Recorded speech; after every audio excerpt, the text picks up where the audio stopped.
Back in 2001, when we first began working with Gary Gygax, he pitched this wonderful series of books to us.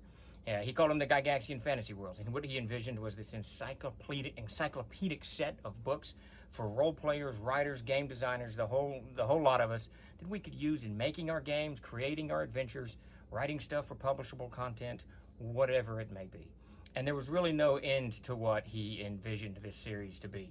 We eventually published The Canting Crew, The World Builder, Living Fantasy, 7 volumes in total. We had another 3 that were ready to go to print, another 3 or 4 after that that we were working on. So the series was really open-ended. We are bringing these back. That's what this Kickstarter is. We've got 7 books online ready to be printed. We've got another 3 right after that that we want to get it minimally out as we were working on them at the time. Those will be out definitely in PDF, depending on how well the Kickstarter does, and maybe even more than that once we kind of push beyond the necessary stretch goals and all that mess. But welcome to the what we're calling the Gary Gygax World Building Archives, and please give us your support. Share it around if you can. Pledge if you can. Whatever you need to do, whatever you can do for us and the memory of Gary Gygax, we very much appreciate it. Trollord Games. Join the fray.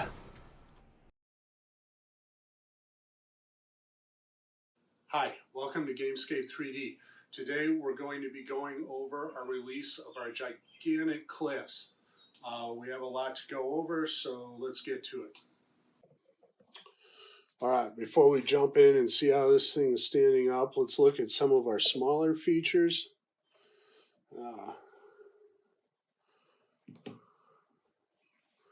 Some of these figures out of the way.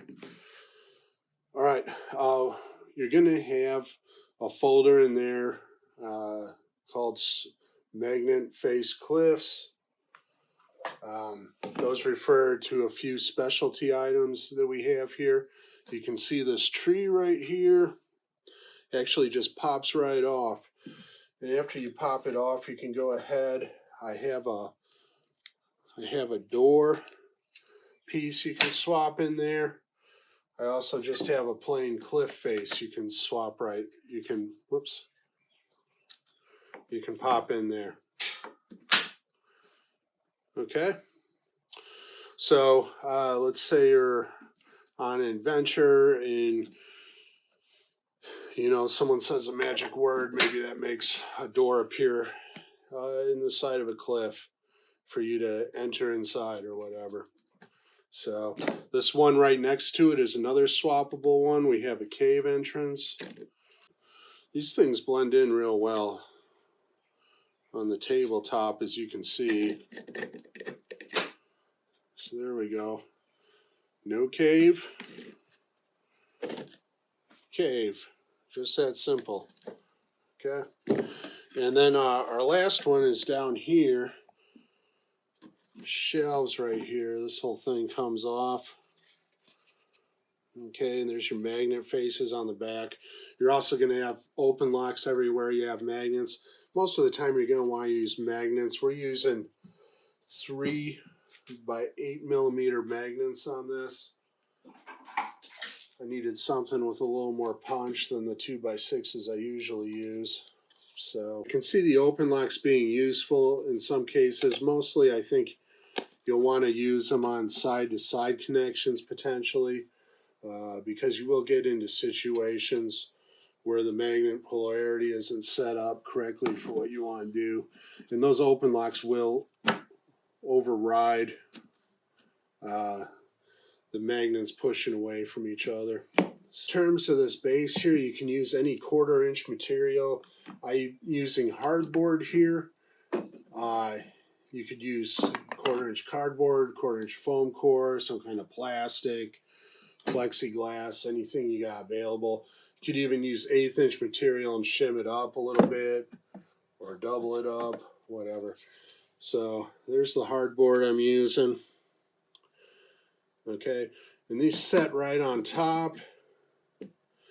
I'll go ahead and move these out of the way so you can sort of see the front mechanism. Okay, so we got magnets all along here, and these are just the tops of the cliffs. Your board sets right in here, and you do not need to cut precisely. We got a lot of overlap coverage there.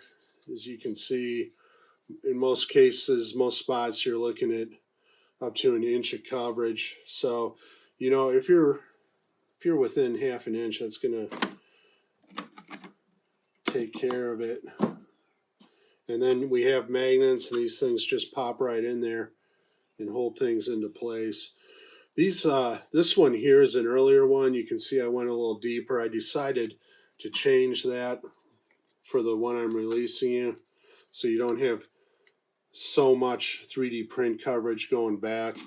It doesn't really interfere if you're just doing a cliff face, but if you form these things into an entire butte, that extra rock really ended up taking up a lot of surface space. So I trimmed that back a little bit. So there you go. That's yeah, how, I hope so. You have more stories than me, though, plates hold so into that place. will. There are a few features that I'm not good. showing today that will be available in your kit. Each one of these cliffs will have a half version, so that's going to come out to about 135 millimeters on this upper print part. So you can print these tops. Yeah, I do not have that available that's a good, for the good swappable one. faces, but everything else does That's have good. that available. Yep. I also have 2 turnout corners instead of turning in, and I also have a 3-part.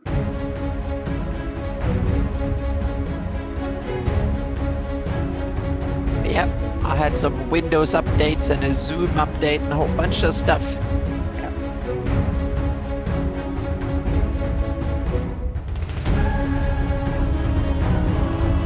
Yeah.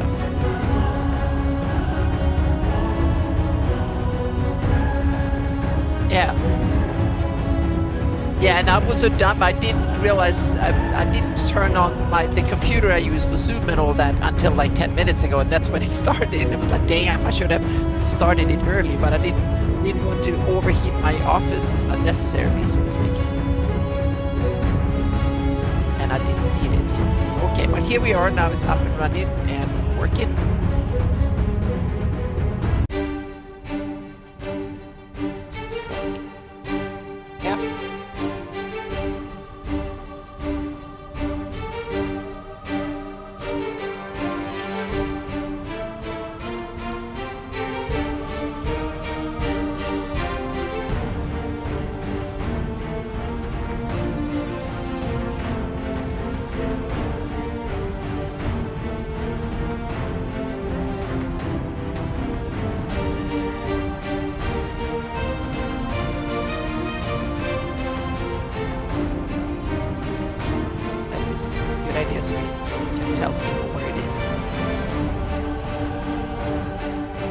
Oh yeah, it's yeah. But what we should do, we should do that this fall, because when we have the first GIS version of the map, we make a GIS version of your map. Yep. Yep.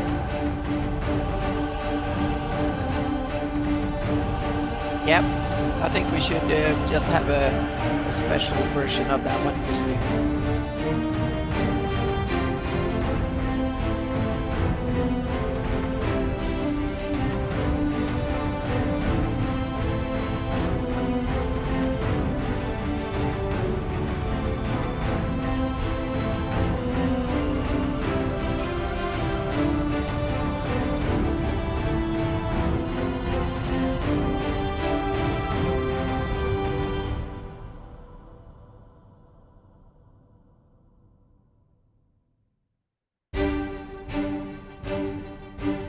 just going to say you don't bust them too much then, since they come back again.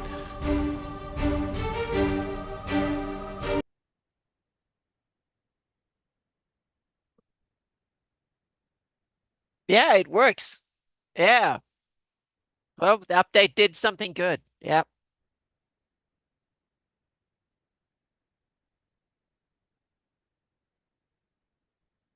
Yeah.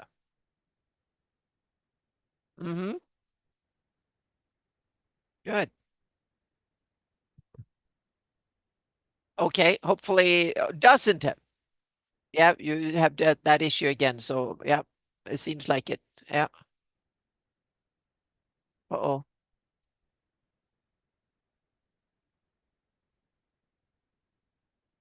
Now I can't hear you either. So yeah, that's good. Let's see.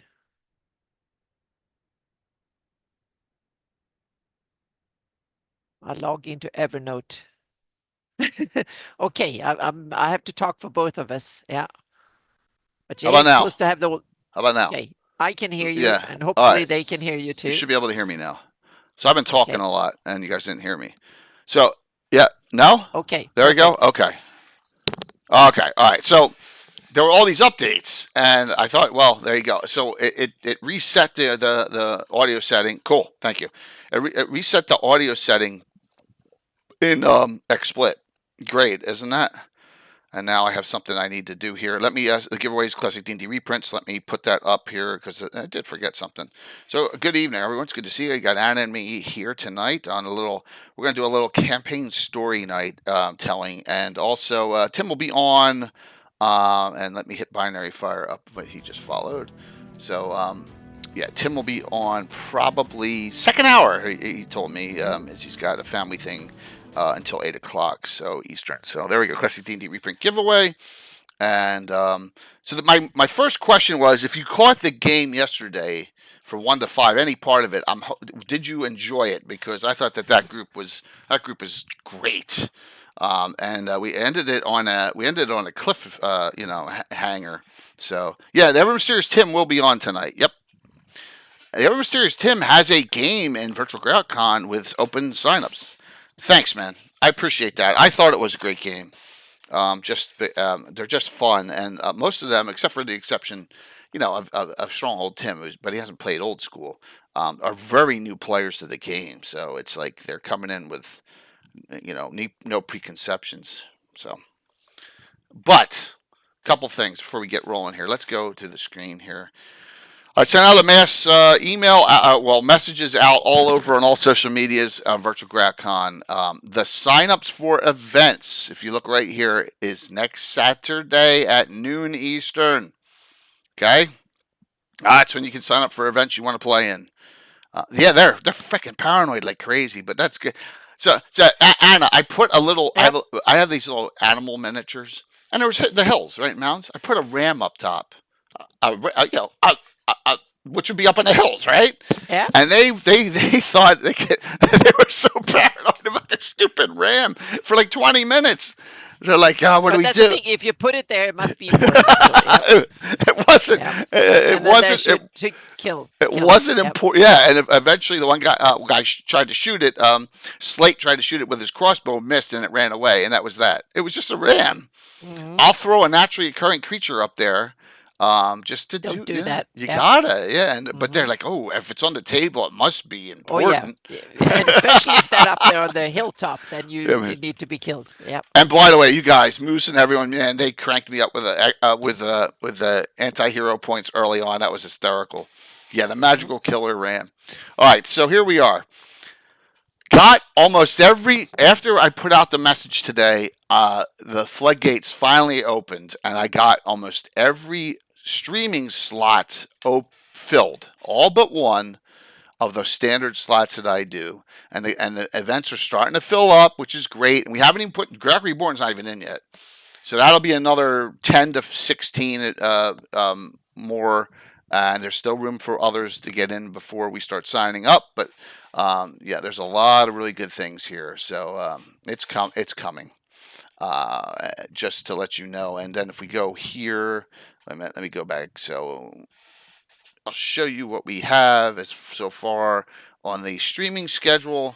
Remember, this starts Thursday night.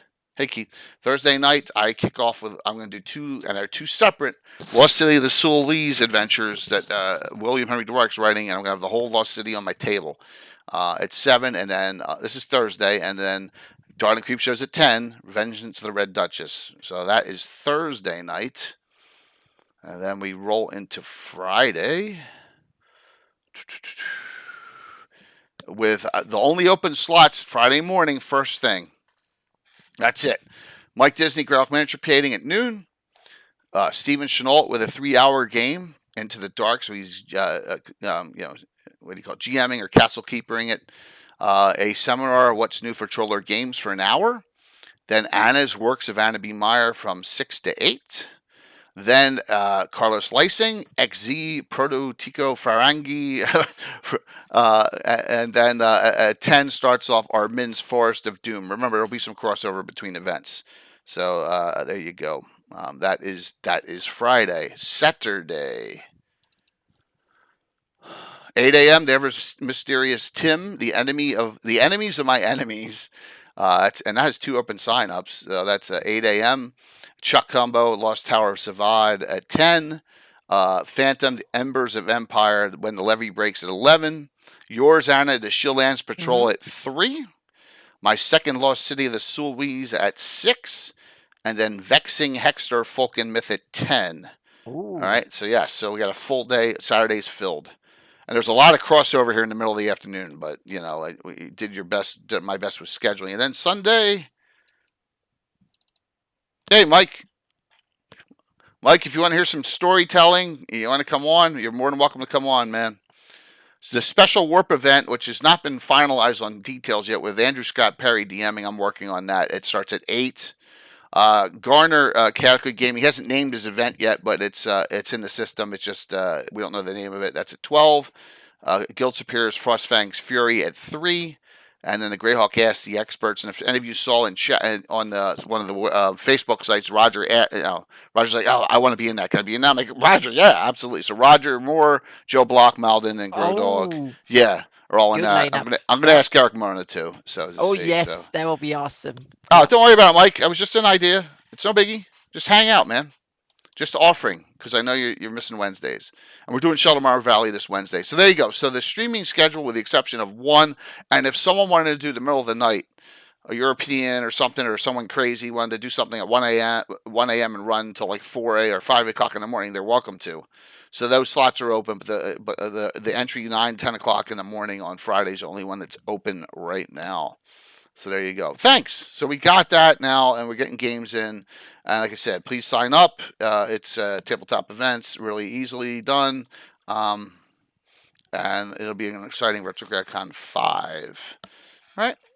So it's good to see that that's coming together. Mm-hmm. All right. So I feel bad a lot. And I guess I shouldn't. But I feel bad when I'm running something, and I'll give you a minor thing. So I understand how the audience feels. Here's a minor thing that I tied in, like yesterday's game. I have an NPC bounty hunter. He's a Winchester, but a distant relative, and he sends them on a mission. And then he mentions to the group, well, there's another bounty hunter who has the same mission, and references a character in another group. Right, how the heck is his character? Cobra, which is a knockoff of Snake Plissken from Escape from New York, right? So, but hey, Keith, and congrats on this win. It'll go out tomorrow. Yeah, he won this beautiful 4-pack, and it'll go out tomorrow, of miniatures from Reaper yesterday. And 2 people in the party know about it because they have characters in the other group, because they adventure with her, with the character, and that's Coco and Korg. But the others don't know at all. And then I'm thinking to myself, well, at least someone knows the connection. I guarantee you there's stuff I'm talking about that no one in stream understands because it's from 15, 20 years ago. Right? Does that make sense? Oh, yeah. So what? And it's also Yeah. difficult when you run. I've tried to. I've done Bouncing groups. like 3-4 times in my gaming career. Yeah. I've Yeah, had that's cool. different parties that have been in the same general campaign, so to speak, that in the same area and in the same overarching story. And it's tricky when you and some of the players can get really snowed in, and there are things that happens, and some of them are left out. It's hard, but if you have players that are invested in the story generally, I think it can add to the thing as well. When you as a player realize that there is more and I don't know it, or there is more and my Right. character don't know it, so to speak. So yeah. And that's the difference, I think, is that Yeah. my guys forget a lot, right? Because, like I said, the tuna fish sandwich thing is they're lucky if they know what they had for lunch that day. I can't find the one book I'm looking for. Yeah, but that is something I need to insert my kind of view on it as a DM on a running campaign. I don't expect my players to remember all this stuff. Right. I don't demand that they do. The thing is that when I explain things, I need the character to remember, not the player. So the player can always ask me, I'm like a priest of this. What do I know about this? What do my character know, so to speak? So I always try to, and that's because I love world building and I love to go into obscene amount of detail because that makes the game more fun for me. But I totally understand that a lot of my players don't like I would be surprised if any player are even interested in half of the stuff I put in.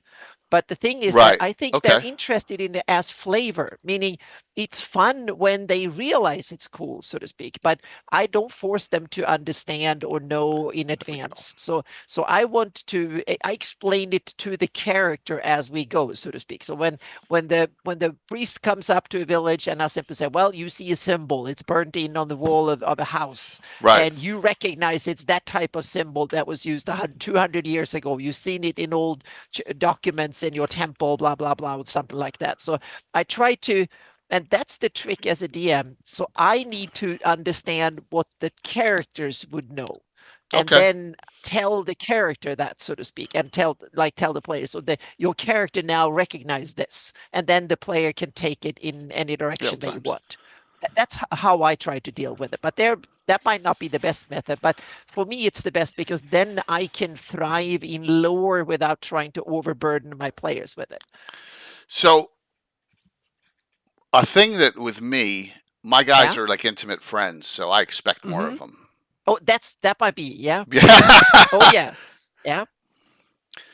Yeah, I'm just happy if someone wants to play with me, so I don't want to burden them with lore up the wizard because I know I'm overthinking it 10 times over. So yeah. But I'll tell you this: I mean, I'm not perfect. Like I said, I don't know. I don't remember the duration of certain spells after 44 years. Like how long is like there's some weird ones like an aid spells 1 round plus 1 round per level. I finally got that burned in my head. But there's stuff that we forget. But I always like to make a connection going way back, and I realize that is awesome. Yep. Well, thank you. And I do that now with the special groups, and I was so happy that 2 of them got the Cobra connection. But 3 didn't because they're so new. But that's okay. Maybe they're saying, "Wow, this is a rich thing." And if you all know what, do you know? Yes. I changed it, Moose. I made it 90 feet instead of 60. You will increase now and then. But that's not 300 feet like Luke wanted it. Well, I have to look into hawk tails. I might want to extend the range just for we'll see. Yeah. So I went out to 90 because 60 is too short for it, and So, but that's a good one. That's a great point. But if you saw the end of the stream, Mel's ICBM. Oh well, Dead Sky. All I'll say is this: there are other Melf spells that I wrote. That are awaiting right now. I've written a bunch of other Melf spells, but we're sitting on them. Okay. Yeah. I made one other Melf spell, minor arrow. That was a cantrip. That was like a small little acid arrow that did a little bit of damage. Yep. Yeah. We had that in the 3.5 Pathfinder era. So I need to keep translating and add it in. So it's just a cantrip version of Melf's acid arrow. So yeah. So this is not acid dark. Gargamond, what's up? So I want to, Mel Sassett Dart. Yeah, that's Yeah. funny. Good to see you. Welcome and thank you. Yeah. So, oh God, now I forgot where I was going on this. I think I'm kind of on the right track. And I'll give you an example where I think that it's working. Maybe too well. Well, let me take that back. So, and I know a lot of you said this. I think it was either Moose or Doc Shoulder said this on Thursday. We're playing A2, and it was a freaking disaster. By the way, Thursday, if you guys saw Uh-oh.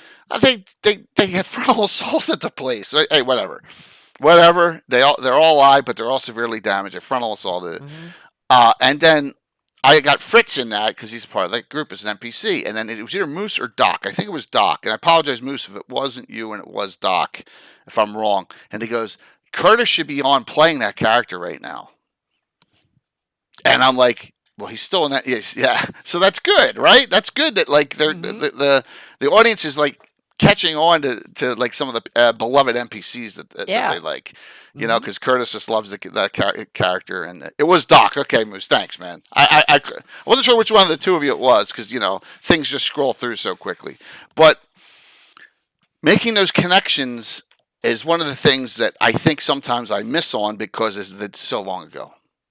And we talk and reminisce sometimes. So what I want to do tonight is just go back, and we're going to do this in reverse because Tim's not on. I want to wait till the early stuff, but pre-streaming for when Tim comes on. But I want to talk about the early streaming stuff, and maybe some stuff right before that, and just some stories there. And then Can I ask you one question sure. first? Because I was thinking, since we talk about what happens in a game, when you stream a game or at a con game, one of the worst things that can happen is you have an early TPK and you have to kind of recover from it. Has that happened to you? Have you wiped out the party early in a stream or a con game or something like that? In a home game, it's okay because then you can just say, well, we just have pizza and talk a little bit and that would be it. But if you have Blue Box, wow, did you guys start early today, Blue Box? Hello. Wow, an early tea time for you guys. Thanks a lot. Tell John I said hi and I miss him. Love you guys. Great to see you all. Yeah, normally you guys are coming in an hour after this, but hey, great to see you. All right, so that's a great question, and I've said this on stream, and I guarantee you some of these watch how the audience knows.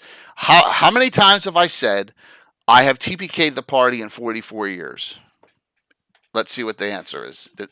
So, worst part of VTT streaming, no one brings actual pizza. Well, they do to my game. They do to my game. 72 times? No. That's funny. No. TPK's a party and 44 years. Less Gargamon. You're close. I've never had, they've killed each other, but not all my fault. Yeah. Bane, too. Twice it's happened. It's happened twice. Keith, you're right. Twice. 2 times. And part of, and this is another topic, but part of knowing how to balance the game for a DM is how to, if you're entertaining, how to not have that happen. There's ways to make sure that doesn't happen, right? Oh, yeah. I've learned the tricks over the years. I think I've done it probably about 10 TPKs or something like that, 10 or 12. I think about up to maybe a dozen times. But not in a con or live stream. No, because I rarely run that. So it's been because 90% of the games I've done have been home campaigns, sitting play with friends or people that I play with in a home environment or a game store or something similar. So con games and stream games is about 10% of the games. In one of mine years ago, when we had our Dreadwood series of adventures, the entire first group that went in on a mission got lost. And the second group went in and went in a couple days right after because they had a base in the southern Dreadwood right on the border, of the forest, went back in and they recovered half the bodies. They didn't get them all back, but that was one of the TPKs. Yeah. Then I also had a first level group TPK on their first adventure. There were some really unlucky critical hits. And I was Yeah. if you're in a foul mood, then it's a different story. Yeah. For me, it's been part of my evolution. In the beginning, I too. was too nice as a DM, so I rarely TPK'd. And then after like 10 years into it, I realized that okay, I need to hold hard to the rules and be tough and so on. So then the TPK rate went up through the roof, so to speak. We had lots of TPKs and stuff, and then I learned to realize that because I wanted to be close to TPK. And then I learned to moderate so I could see a TPK come in like 5 rounds from now or something like that. You can see when one's coming. Yeah, because I don't want, and that's one of my other advice as a DM in this storytelling is that you need to see it early, but because you can't fudge the dice and stuff when it's almost a fait accompli because the players would notice it. You have to regulate it so early that the players don't realizing that you are tweaking the number of enemies coming in or how beefy they are or stuff like that. So you have to be able to tweak that so the players don't realizing it and then keep it close to and then have the nerve and then roll some open and say that, okay, if this monster hits, then your character is dead or something. So there is a tension. And keep that at a reasonable level, so to speak, and then give the players or the characters some slack, meaning if they come up with cool ideas, give them the right to do things, even if it's questionably on the rules, meaning give some heroic deeds here and there and some stuff. So that's my recipe to keep the tension. There should be a nerve. The players should understand that things can go south. And that should be there, but the odds should still be on the player's side for the most part. Well, yeah, and in my game it gets weighted a lot when depending on the way the hero points go. Like yesterday, I know that there was a lot of people that wanted to scare the party. It was great early on, but then it balanced out. Yeah. Yeah, they got. Yeah, that's the scary bit. You open up for audience to go in and yes. the game there. That's dangerous. And that's the fun part. And usually most of the audience will give hero points for the players most of the time, but not recently. Exactly. You got your share of stuff that you can. I had 4 yesterday, Anna, before any of the party had a single one. Yeah. And it was like they were scared, and especially new players, like, "Oh, what's that mean?" And then they saw. The good thing is that it's still. You as a DM, you still have a input on when you want to use those points, so to speak. Absolutely. So you don't need to hammer them all in once just to That's right. Oh, Nikki nerds out. Awesome. Hello, welcome. Great to see you. Hope you're having a great game or talk or whatever you were doing there. Oh, it's so nice to see you.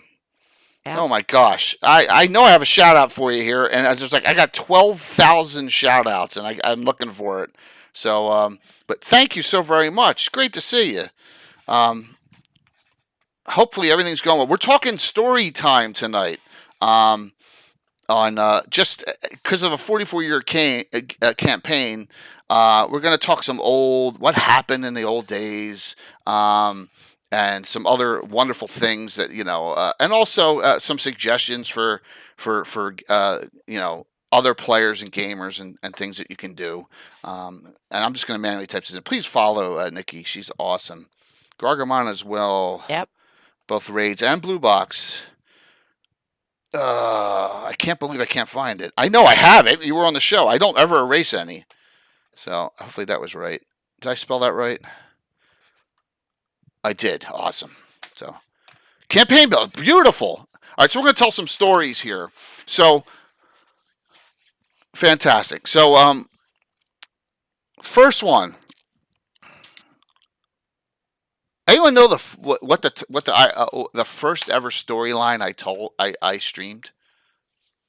What was it about? Anyone? Back when you had like 5 viewers. 5 viewers. Yeah. Maybe 3 at the time. Okay. Yeah. We had no idea what the hell we were doing. None. And like I'm like. Yeah, those 3 are not on. They're not on YouTube, but 821, 822 are not on YouTube. They may not be. I may have to manually upload them, George. Wow. I never checked back how far back the games go, but so if we go to 821, 822, I don't even know if I had banners for those back then. But hey, Chris. So let's just roll here. So they're Harby based, number one, and number two. Am I dumb or what? I made they're sea-based adventures. I started with freaking a sea-based adventure to start. I mean, how stupid am I, right? Um, so But it's simple miniature-wise. You only need a boat miniature or like a ship, and that's it. well, yeah, and look, we have no underlays there, and I'm using paper for water. Yeah. So See? it's There you like, go. yeah. So and that's a handmade fire piece by Bill. And notice there's Yeah. no 3D prints. That is a resin. That's Arsonville Shipworks. That's a resin cast from a company in Florida in the early 2000s, long since out of business. Hey, Stefan, gotcha. And by the way, giveaway classic D&D reprints. Please feel free to.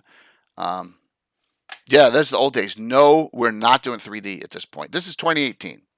So the storyline goes as follows. And this is Harby, and we have two groups at this point in Harby, and let's see if I got any other pictures here. Oh, it's the same picture. Duh. Everyone know, and this is that. There's the table. There's the table from that angle, and it was called A Tale from Knuckle Paler, and then there's two of them. It's a two-parter, and so everyone knows that there's named houses in Harby, Longland, Norbalos, Havalos, right? They're all there's 6 of them.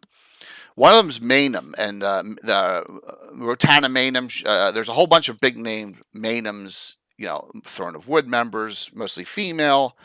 Well, one of them had a daughter, Shannon Maynham, and she was bad, and she took to a life of piracy. She was dual class. Of course, I go big when I start off, Anna. Dual class. Magic user and then Corsair, which is my bandit version ship. I'm playtesting the Corsair class of this. So she tricks them into doing a mission for her to bring back something, and this is the first one on it. As you can see, okay, I have my GeoHex still, right? Because GeoHex goes back to the 90s. Yeah. And so they do a mission for her in the first one, and this is 821, and then we're in 1063 now. So this is that's almost 25% of adventures ago in those 6 years, right? So I've really sped up stuff. And let me go to 822. And then the second one was the legendary one, the legendary ever sinking isles in the Woolly Bay. They found the items that could give them the astrological or astronomical location of this and when it would rise out of the sea. And so they located this, and then the second one was they had to go to this, and they made a deal with her, and they went and where do you see my dungeons? Here's my dungeons. Mm-hmm. I'm not even using my Dwarven fort. I have very limited Dwarven forts. I had some, but very limited, not enough. So there you go. And look, there's a Goth there and all. So that was it. Yep. And with this one, it was the first antithesis. She escapes. She gets captured, but escapes. Her mother basically lets her out, feels bad for her, and then she promises to be good, and then she takes off. She's pirating now. She's not part of the slavers. She's an independent pirate, and she's pirating now. She still exists in the campaign. So just note, if you ever hear the word Knuckle Paler or Shannon Maynham, she is pirating from here, from GREYHAWK, all the way around up to Highport. All right, that's her area. Rumor has it she has a base in blue. Okay, so there you go. So, and this is a character that I introduced as the very first streams we did. Yeah, and I know no one saw them. And you're right. There's certain ones I did not upload to YouTube because you remember Brian Blumklotz, right, Anna? Brian. Mm-hmm. Brian suggested to me at some point, he goes, why don't you just upload and use, because Twitch only stores them for 90 days. And I'm like, oh, yeah, you're right. Just upload them to YouTube and use it as a repository for vids. And that's what I've been doing ever since. So basically, the YouTube ones, all the vids get popped there, so I don't have to download them and save them myself. So if it works, it works, yeah. We all start with what you have. It's a casual, yeah. So that's the story of Shannon Maynham, the Knuckle Paler. Why do they call her that? Do you? Once again, me and my old movies. This one's not that old. Everyone remember Jake Busey, Gary Busey's son, and Starship Troopers with Clancy Brown. You remember that? He said, "Put your hand on the wall, son." He put his hand on the wall, and then Clancy Brown threw the knife through the hand. Right? So am I? No one. Starship Troopers? No. Okay, maybe not. The original Casper Van Diem. Yeah. That's a good one. I like that. Yeah. Yeah. So she to get information wouldn't do it through the hand. She'd do it right through your knuckles. So yeah, there you go. That's why, and she loved that name. So there you go. So she's around. There was a sighting of her when we did an adventure out in sea, and I think Heather Hex played it, and I'm not sure if Ed did, but a couple of the higher level characters played an adventure where they had to go out to one of these islands. I think it was this island here, and that was probably about, I don't know, 50 to 60 adventures ago, and they had a sighting of her ship. So, yep, early one.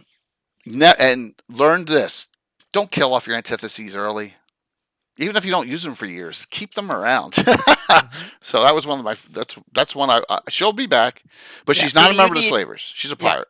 Yeah. Go ahead, Anna. Meaning you need a you need like a lot of extra NPCs in the beginning of a campaign. So you need to introduce lots of them in the beginning so you can kill off.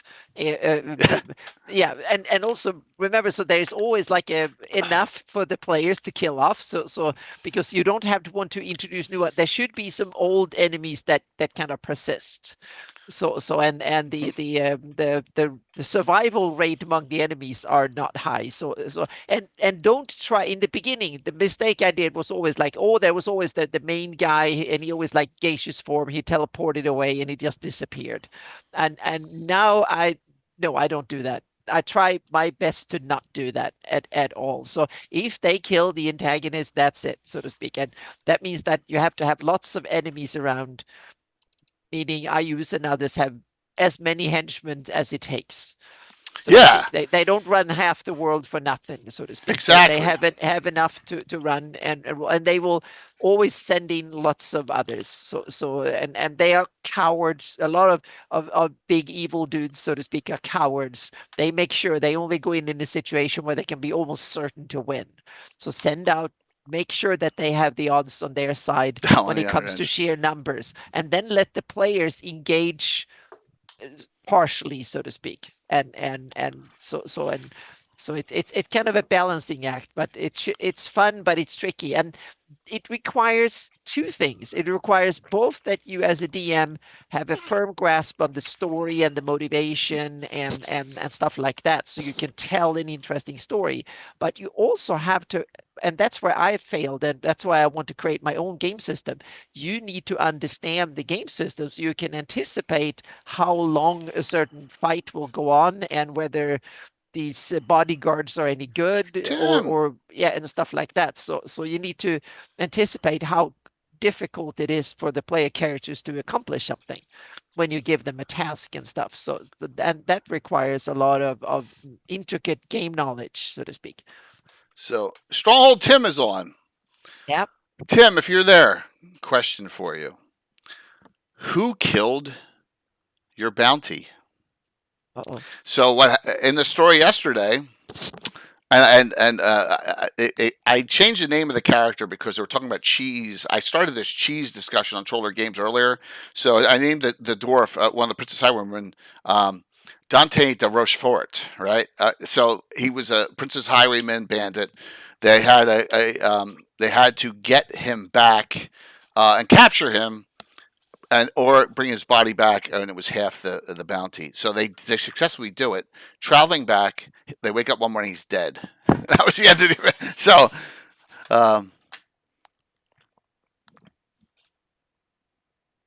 but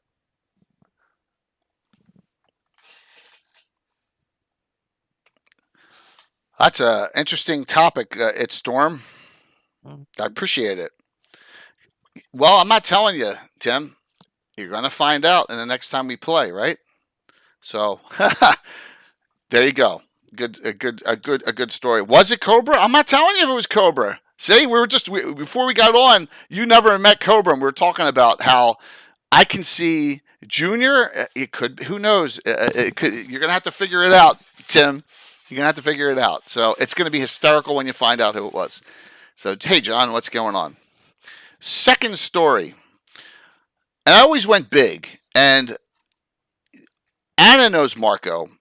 And a lot of people don't because he played only early on because he'd moved to Ohio and just had a lot of family things going on. And I want to show you a picture. All right. Yeah, he remoted into your games, and he also ran games on your channel from his. He did. His group. Yeah, Touchio was the Ram. The Ram did it. The Ram they were paranoid on. Oh my God, you guys, that is so funny. So here's a nice picture of Mark's head. Look at this old iPad I got. This is in my basement. This is not my. This is the old house. This is the Stratford House basement, as you can see. No underlays. Still have Miniature Building Authority. It's my first ever sponsor. This is pre-streaming too. This is pre-streaming. But there's Mark and his head.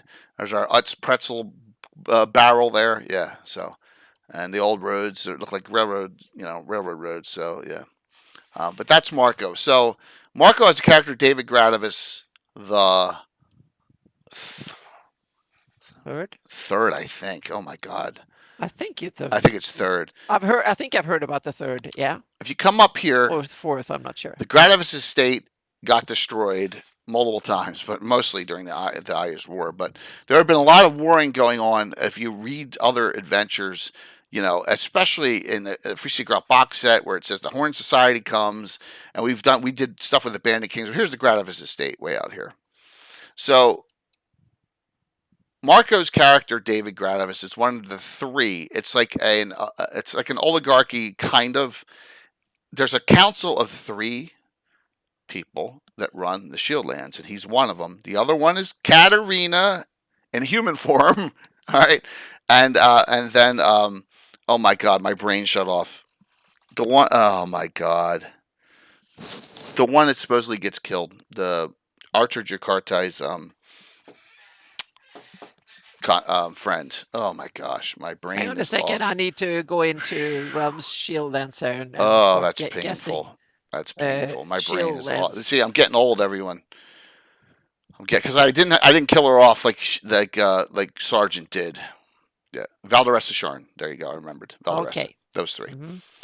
And he's always had a thing for one of the Winchester sisters, Ashley Winchester. So I finally gave in, and we did it. I had planned this. This is going to be my. Yeah, Katarina is one of them. Katarina Walworth is one of the three. Valderessa Sharn, and then David Gradavis. And this is called Events Before David Gradavis' Wedding, is the name of this adventure. And it was at number 823 early on. And this was going to be multiple sessions. Yeah, I didn't kill her off yet. Absolutely. And it was all about how incompetent the Knights of the Holy Shielding are. Another thing for this, here's a trivia question.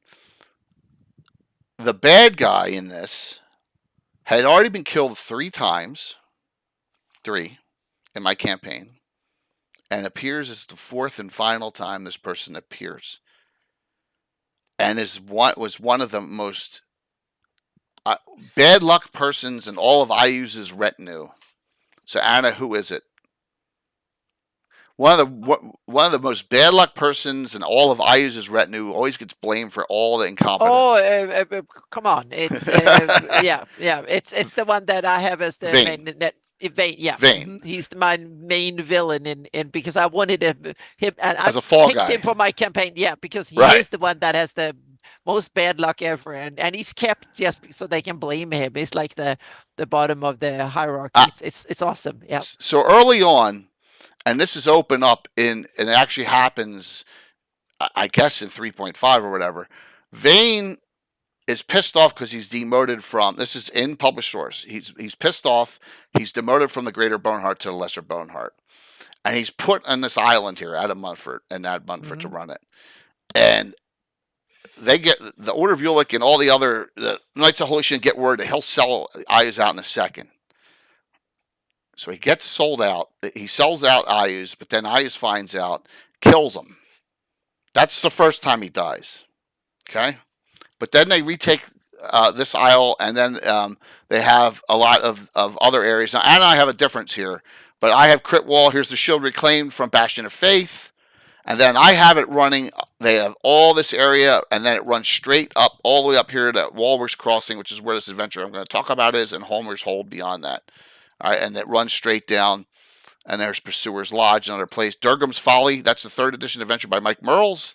That's it. They own that keep as well. So I run into a problem when I run this, right before I started streaming, a year before, and that is this adventure here. I start reading this.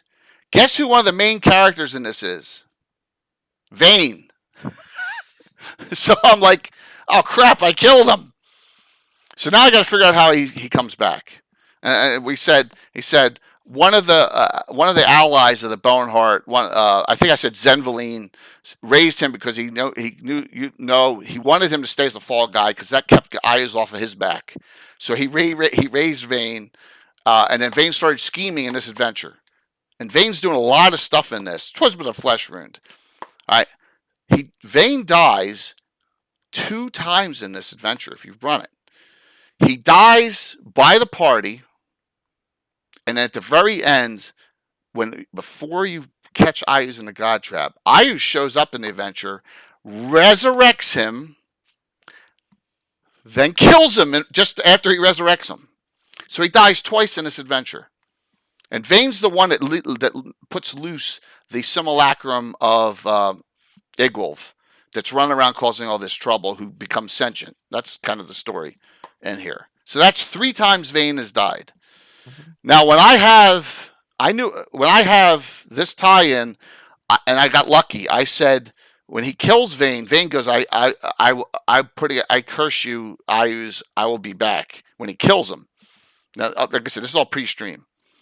Hence comes events before David Gradavis' wedding. Whoops, let me move this up. Thank you for the follow. This is my first true mega adventure that I did, and I was like, this is going to be crazy. Am I going to be able to do this? Well, so here's the outdoor inn. So the wedding gets planned, and that's Walrus Crossing. Sorry about that. I went out of order. The wedding gets planned, and then they hear the following. And if you know, Anna, I know you like the Knights of the Holy Shielding to be cream of the crop. Oh, they are the now, but they used to be corrupt. That's why Katarina took over. Okay, yeah. Well, there you because go. Why? He saved them. She brought them back because that was why that was the main reason why Shieldland failed so miserably, was because the Knights of the Holy Shielding thought they were invincible and they were half corrupt and so on. So yeah. So what happens in this adventure is Walrus Crossing is a location. Now I have in my Shieldlands, I have the middle of the Shieldlands is empty because everyone's dead or been enslaved. So this used to be East Fork. I made it, so Radiant Fork and Walrus Crossing and Homer's Hold were all resettled by Fultus worshippers who came out and said, there's empty land here, it's fertile, we're going to put it in, and we don't care about Ayuz, we can kick his ass, right? So they all resettled here. And throwing in a third problem, because they ain't giving up what they've, they're not, you can have it back, that's not the way they're going to be. So in Walrus Crossing, something strange is going on. Going back, I have there's a corrupt and a stupid aspect of the Knights of the Holy Shielding, because obviously some of them are still around from the lost to the Ayuzians, led by Randall White, WYGHT, a Cavalier, and his right hand man Chet Bluegrass. I'm always thinking Chet from oh my God, Weird Science. I'm thinking Bill Paxton, Chet. He's a perfect guy. They find here that there's an army of undead here, and that the Fultians are getting wiped out, and they go up to Yeah. You keep what you kill is the actual Bane. Is the actual that is the necromongers. And this is the group here. So this is actually during the adventure. There are there are hundreds and hundreds of zombies, undead, roaming about. Chet and Randall White decide we're going to take the army up, we're going to slaughter them, we're going to take this place over. Basically, this Church of Fultus right here, there's like 5 Fultians left in town, and no one knows how they got killed so easily. They're just zombies.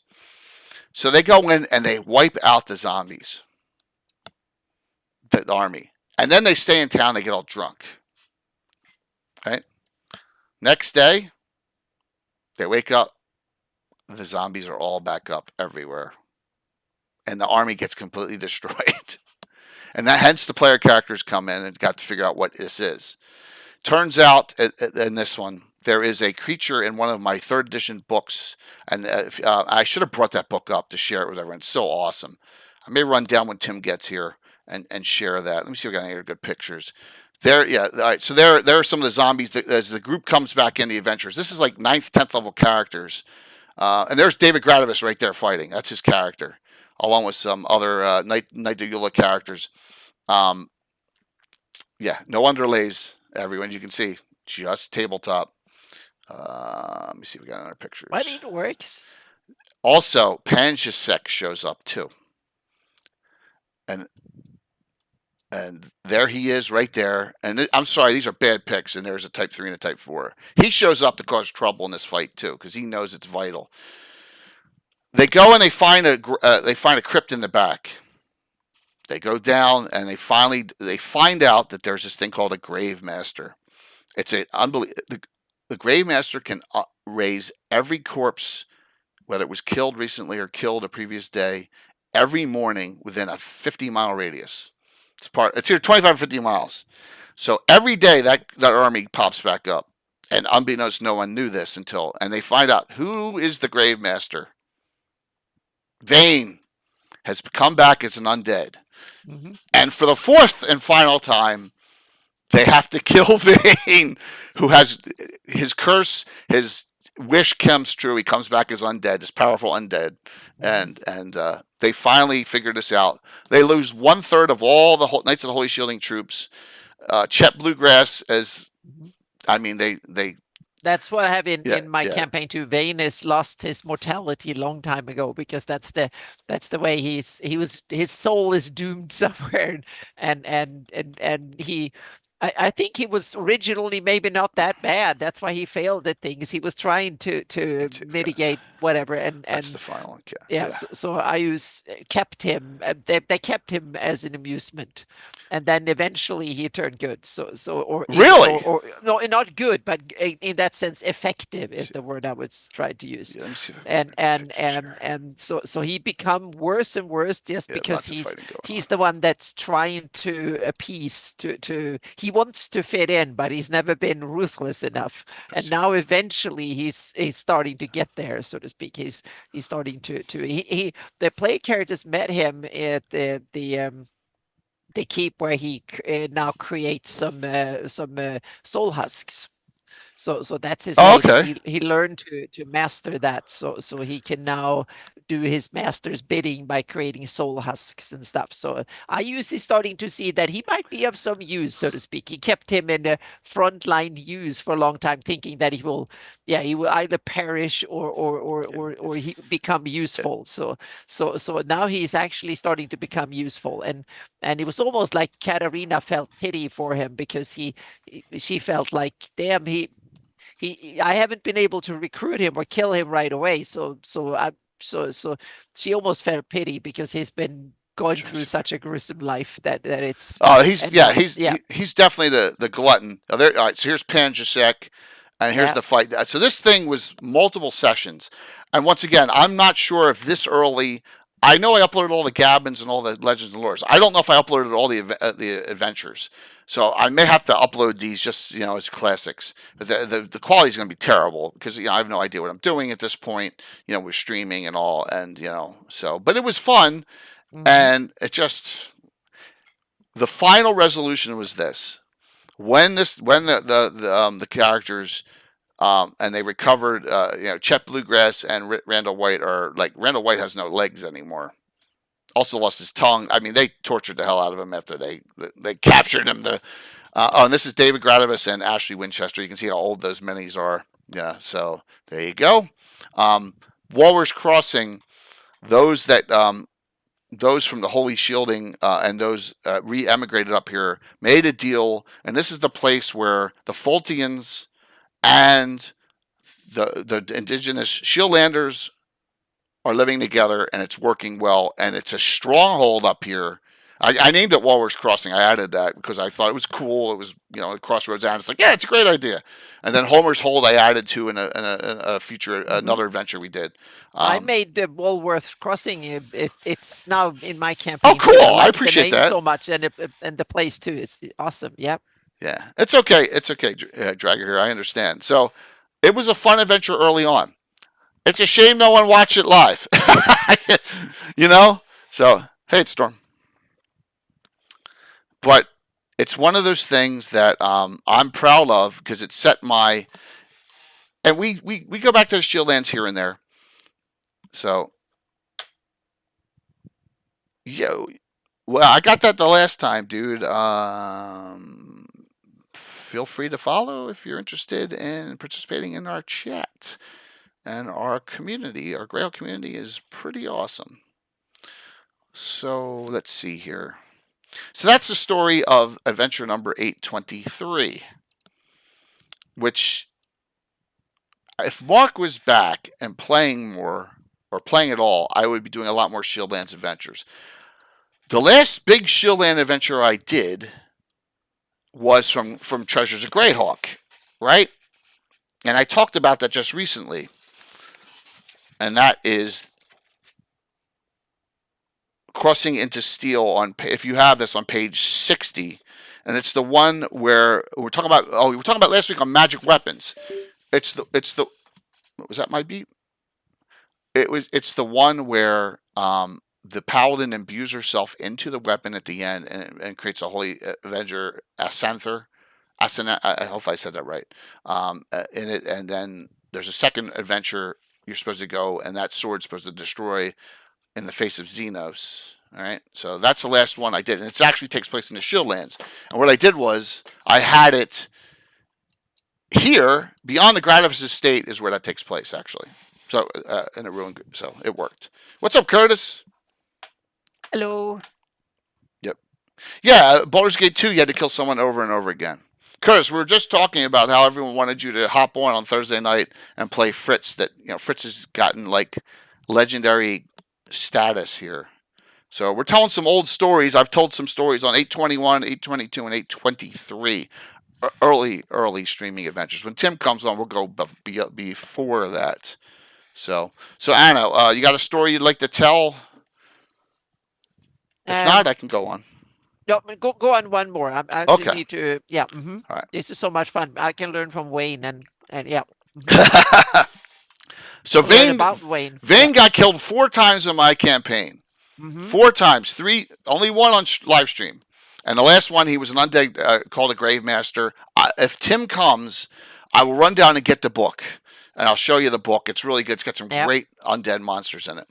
That I use a lot of them from that, especially in the Shieldlands. Yeah, he's gotten away. He appeared twice in my Shieldlands campaign so far. One very faint at a distance, so the players were aware, and the second time they were close enough to see him at a distance and what he was up to, but they weren't in either the position or the mindset to go around and kill. It was more like, oh, we are here and the big battle, and he's over there somewhere. So yeah. This next one I want to discuss. And I actually will show you a street I built, and the picture from the Valusek map of This is GREYHAWK City. This is adventure number 831. Deal or no deal? And so this is actually a picture of the buildings of River Street. Now when we adventure, what's up, Von Mocha? When we adventure here, we start in a place called the Noble Pawn. And here is 2 pictures of the street. Once again, I had Miniature Building Authority so here, the noble pawn is the one next to the tree on the right. That's a noble pawn. There's River Street running on a curve and around. And notice I have no underlays yet. Still don't have any underlays. So, you, Kerger, I got you at the end. Thank you. And River Street, just so you can see here, there's the noble pawn, and then some other buildings. Now, this building here will come into a little bit of play. Deal or No Deal is a adventure with a group called the Grey Company, and they're the thieves that were part of the Thieves Guild War that takes place in the GREYHAWK book, right? Where you have Thomas Rodtek from the Thieves Quarter, and then you have the other thief, and they try and overthrow Orgnention, and it doesn't go well. So that went a long time, once again, pre-stream. They get a mission that someone wants them to recover something in the sewers. AJ, how's it work? I don't know time where that was foreshadowing where players witness the evils.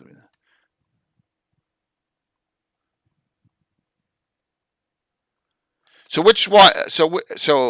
Which one are you talking about? In that time where that was type of foreshadowing, where the players witnessed the evils, that'd be, so speaking, just where they're watching without doing what. So you mean talking about that's a good question. I think I get to you what you have, and you mean like the armies getting destroyed, or? Well, yeah, meaning you can have, and the difference between most of my game sessions and most others is that the battlefields, the scenes, so to speak, are much bigger. In most gamers, you have like a small, either on the table or virtually, you have like a tiny little spot, and all the action is within reach of the players, so to speak, and all of it happen, and the rest of the world barely exists. That's my experience in most games, and that's very effective for easy storytelling, and you make it easy to understand, and it's easy to kind of educate the play and to make things go forward, so to speak. So you have small, neat little places. If you look at most of the encounter maps that are in most encounters, they are small. My encounters are usually much bigger. Meaning, if you come to a battlefield, it can stretch for a couple of miles. You see the enemy first. They appearing on the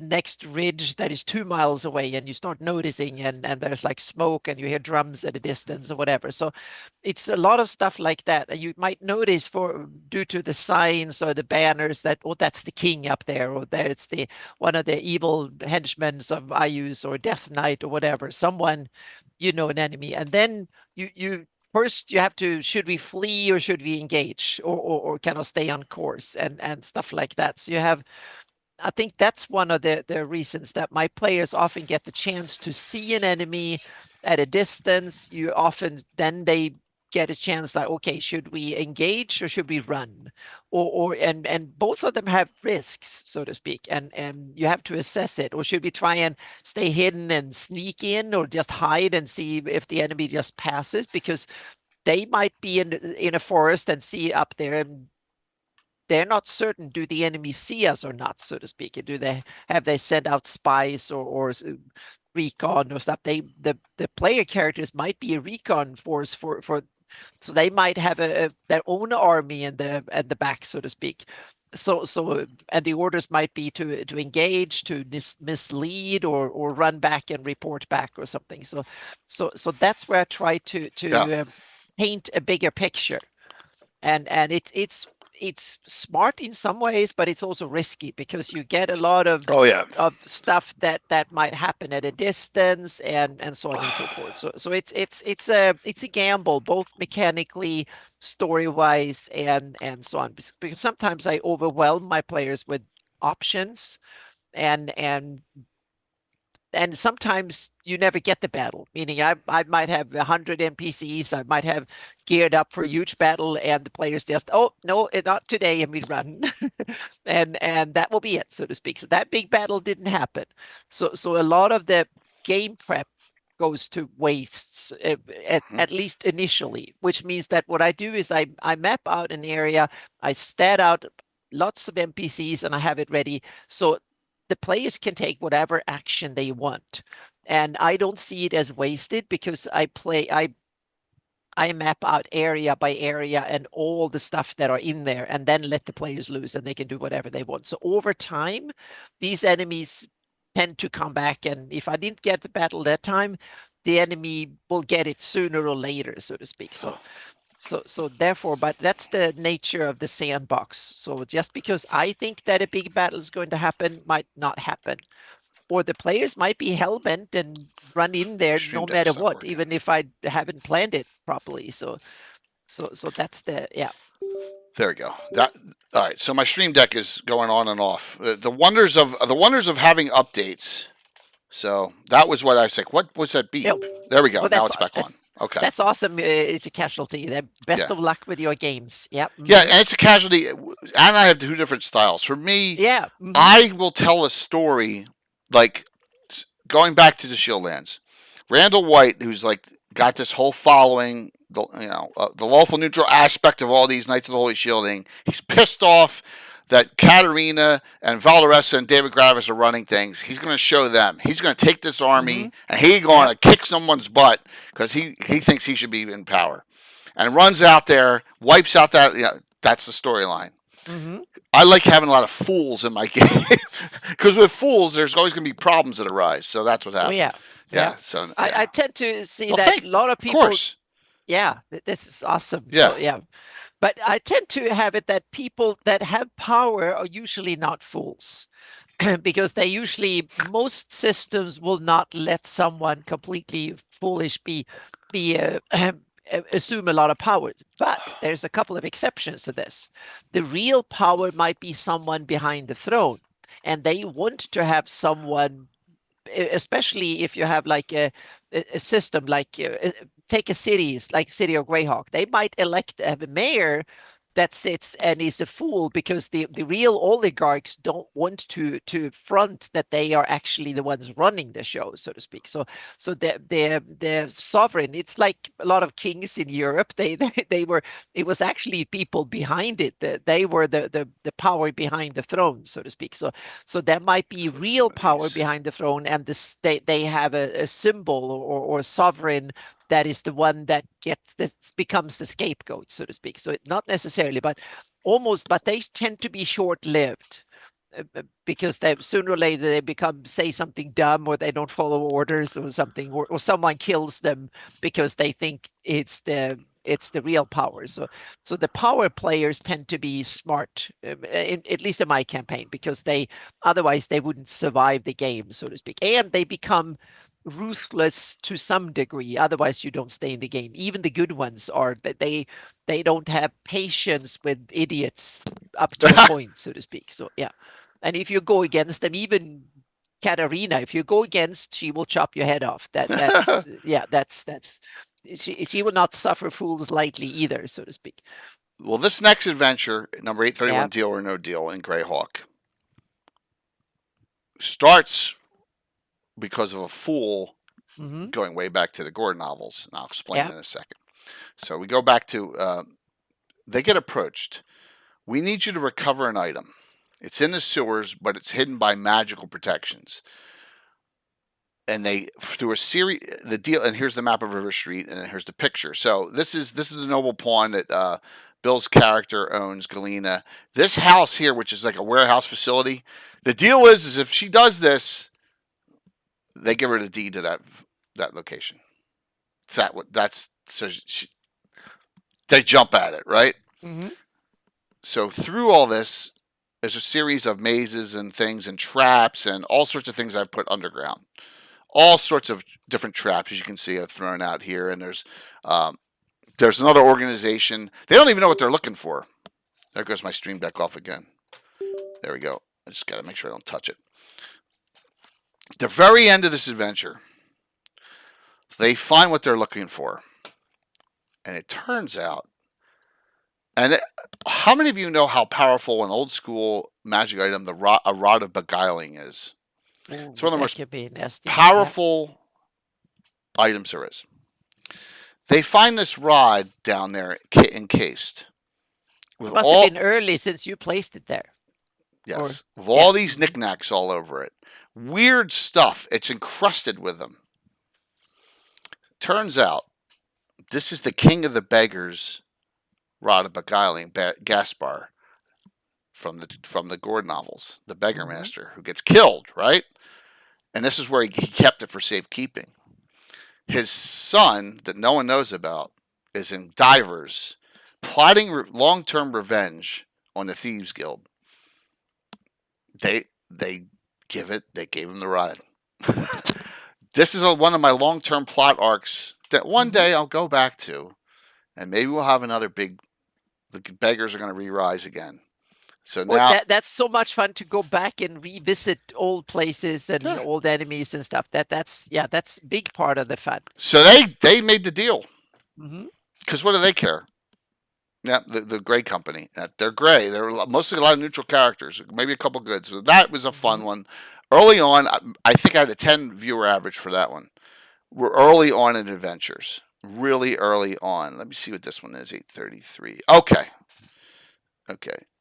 We had that rod once, then decided it is too much. But, Moose, if it's the Beggar Master Kings himself, it could be super powerful against the Thieves Guild in this war, right?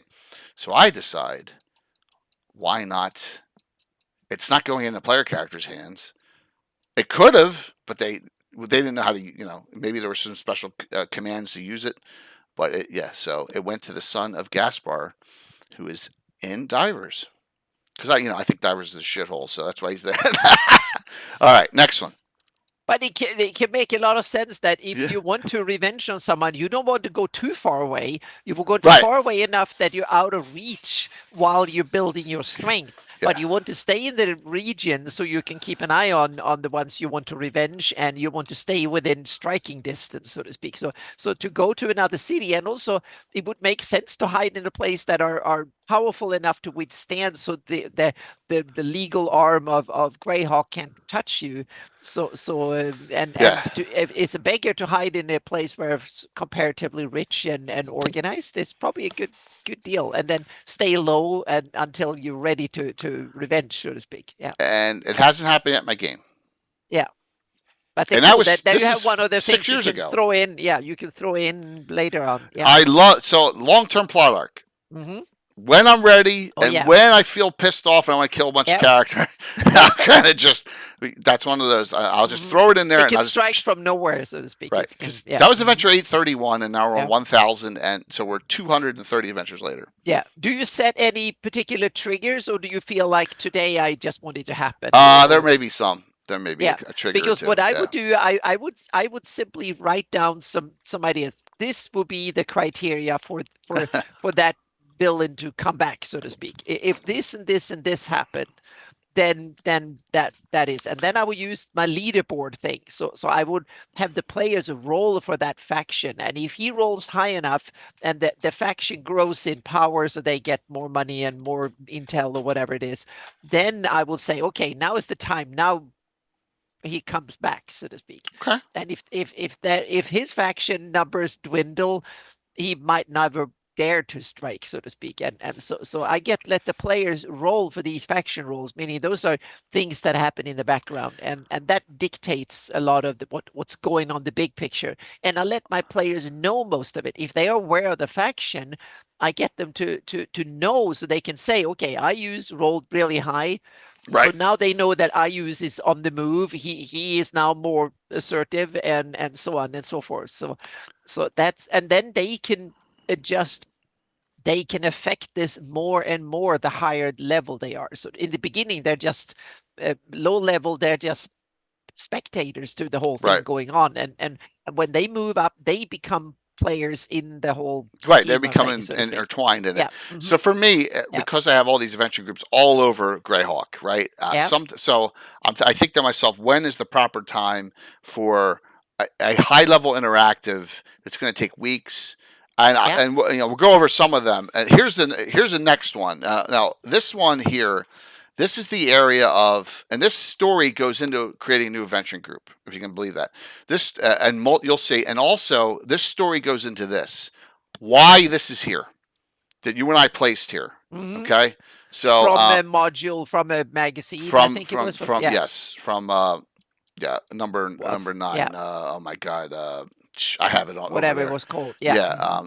So this is all the from Wales Castle, Outpost 2, Warmonger's Tower, Winchester's Bulwark, that's a ruined mound. The White Tower, outpost number 1, are all outposts of all the Order of Ulek defending. That's why there's no half this hasn't been wiped out by like in Living Greyhawk. Winchester's Bulwark is here, and I decide we're gonna have a live stream war. Right? So here is the keep of Winchester's Bulwark, and I want to show how much stuff we can put out on the table. I can manage in one thing on a live stream. This is the first. So Tom hasn't played in like 8 years. This is when Tom came back. So this is Tom's first adventure back, which is great, and then he stayed ever since. And there's the inside of it, and all this is all mostly all Miniature Building Authority. Got fire effect, the walls burning, all sorts of assaults. So this army appears from out of nowhere, and they can't figure out where it comes from. It's not an Iusian army. They can't figure it out. But there's all sorts of, as you can see, ogres, and it's being attacked from all sides. I'm running a multiple side, a 3-sided. What's wrong with me? I have to do each side on like rounds are taking an hour each. Mhm. Crazy stuff. But this event, I think this took 4 sessions. Something like that. See, I got any better angle pictures here. Let me just pull some out. There's Alan, and there's Alan and Bill. I mean, just like it just took forever to run this thing. So you ran the whole thing using full rules, so to speak. Yeah. Oh wow, that's something Yep. I've learned. Yep. I have I've at 2 levels of rules, but I'm going to make them 3. So I'm going to That's kind of 3. 4. So you have minions when you introduce more than a few enemies. You have minions, and then I have surrounding battle rules, like my mass combat rules. Everything that the players aren't involved in are used much more simplified. So I can have lots and lots of enemies around, so to speak. That's Yeah, so with high levels spells being thrown around and stuff, we just used and playing miniatures and playing with the tabletop with the rules. We can play the D&D game really well if they move along quickly. As you can see, look at all the destruction out here and all the wall. Everything's burning. It was a lot of fun. Yeah. And so this army shows up. Minions, 100%. Yeah.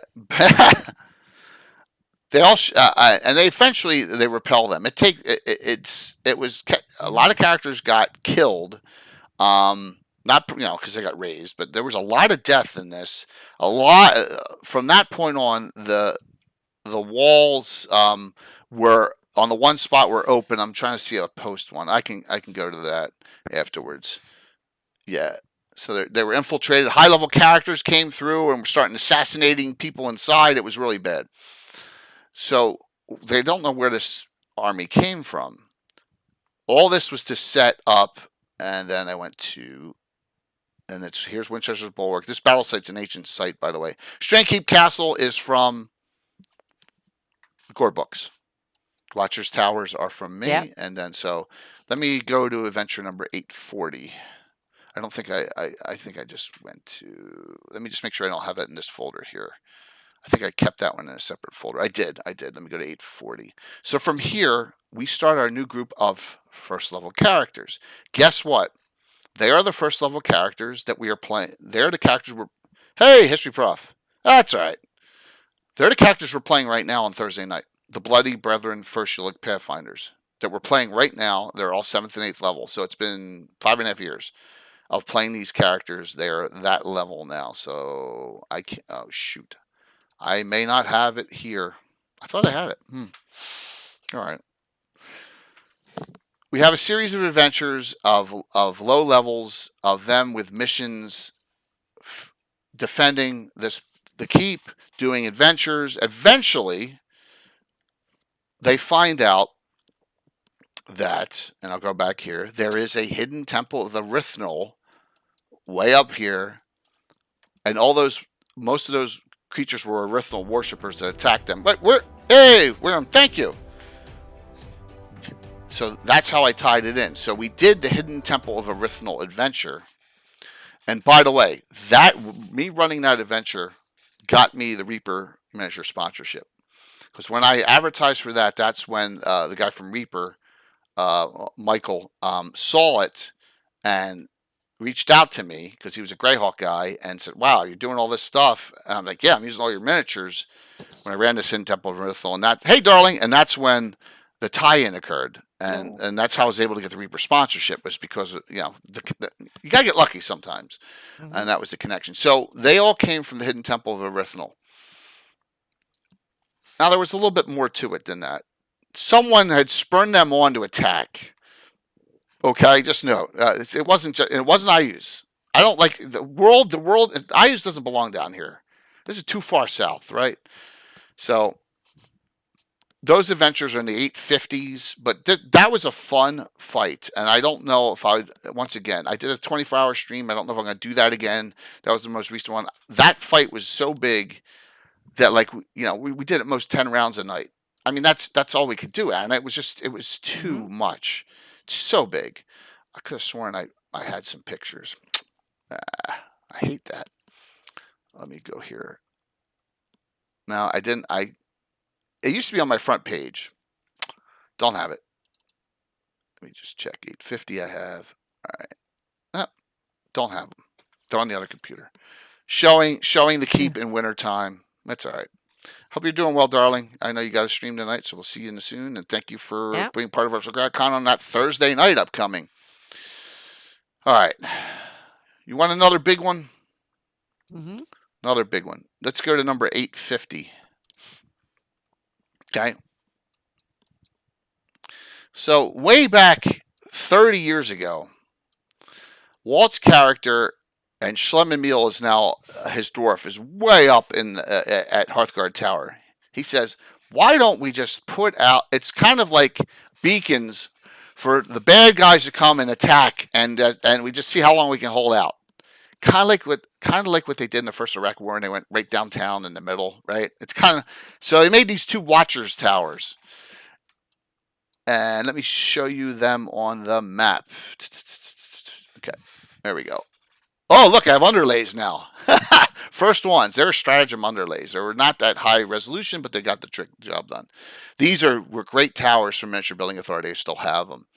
So here is so we're going to do a series of, it's called Defense of the Watchers Towers. So we do a series of fights, all scenario based, because you can't, I found out running that big battle doesn't work, and it's too much. So each one's going to be a scenario. And let me see if I have some of the fights on here. Let's go to 851. I have some of them. I think we got all the characters. Here's the group of the characters. A lot of them are high-level Knights of Ulek characters. You may notice, recognize some of them that are going to be involved in this. So it's a high level. It's like 9th, 10th level characters. And then we start putting out all sorts of really cool miniatures on the towers. These are really cool plastics. So there's some neat once again, there's no 3D printing. Notice. Still no 3D printing on my table at this point. None yet. We hadn't started it. I'm trying to figure out, Anna, when that happened. All sorts of scenarios go out into the swamps. There's a Deathmaster. A Deathmaster's out there. Of course, there's a Deathmaster out there. Why? Just because. I don't know why, but there was. The Prince of Ulek shows up with his dwarves, and they get wiped out, and they get overrun, and the Order of Ulek rescues them. Because, once again, incompetence, Anna. You got to have some. So, oh, yeah, definitely. I'm not saying that there's not, but incompetence usually reside in especially some of the most kind of stale systems that aren't being at war and stuff. That there you have it, but generally incompetence is either a lot of the low level and also some of the ones that are really corrupt. They kind of tend to occasionally come in, and also dogmatic, the ones that you simply, if you can recite a religious text or something like that the best, then you rule.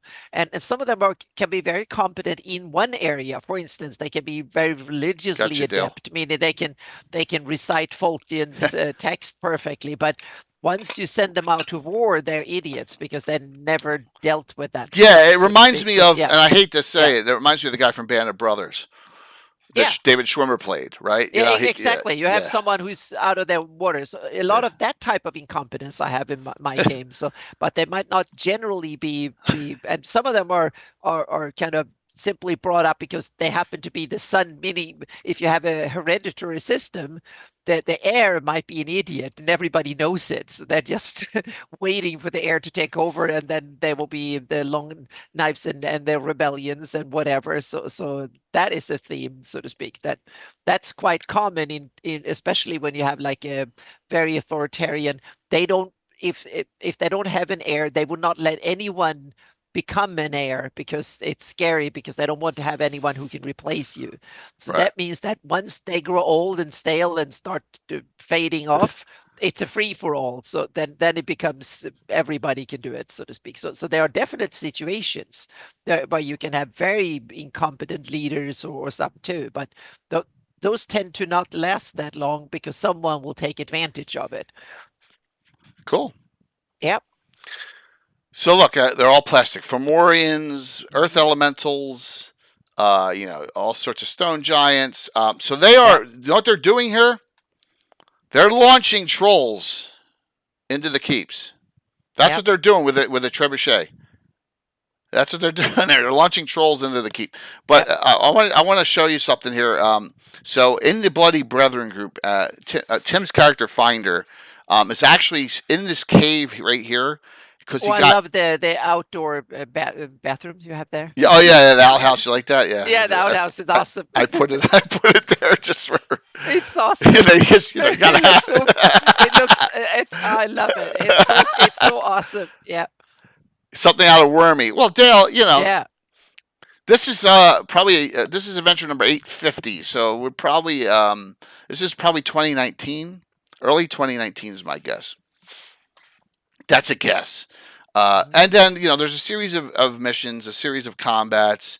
It turns out, and there's some blow-ups of them.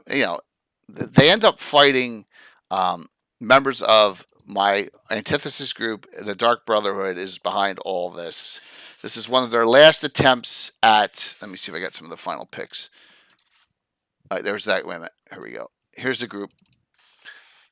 Here's the Dark Brother. I don't have that's the Holly miniature. Mike Disney has not painted my Holly miniature yet. So look, all plastics for the most part, except for Sir Twix right there. Leo McMichael is right there. Is he defected to them and all? No, I'm sorry. That's the Holly Fit miniature I used right there. Under Nightmare. So plastics still. We're using painted. This is only 5 years ago. We're using painted miniatures for nice metal miniatures. There's bones. The bones miniatures are really not. We're not using them yet it's all metal minis at this point still for our PCs. But for baddies, we're using plastic still. No 3D prints yet. No 3D prints. So that was the group that they fought in the end. They fought a high-level group of characters, and they thwarted them off. And that is, I talk about this in here. So I want to show the link. Let me just close out some of these.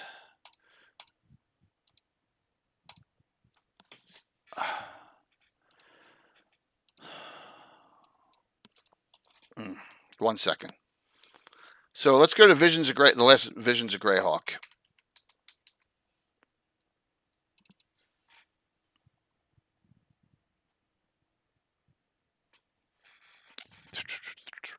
Okay. Last Visions of GREYHAWK. Here's my article of Ed, right? Dark Brotherhood. Now, this is where I'm going to show you a tie-in here up to present day. Holly, Grand Priestess of the Maiden of Pain and Supreme Leader of the Secret Organization, has changed their tactics over the last few years since their defeat by the Order of Ulek at the battles of Watchers Towers and the Pomarsh.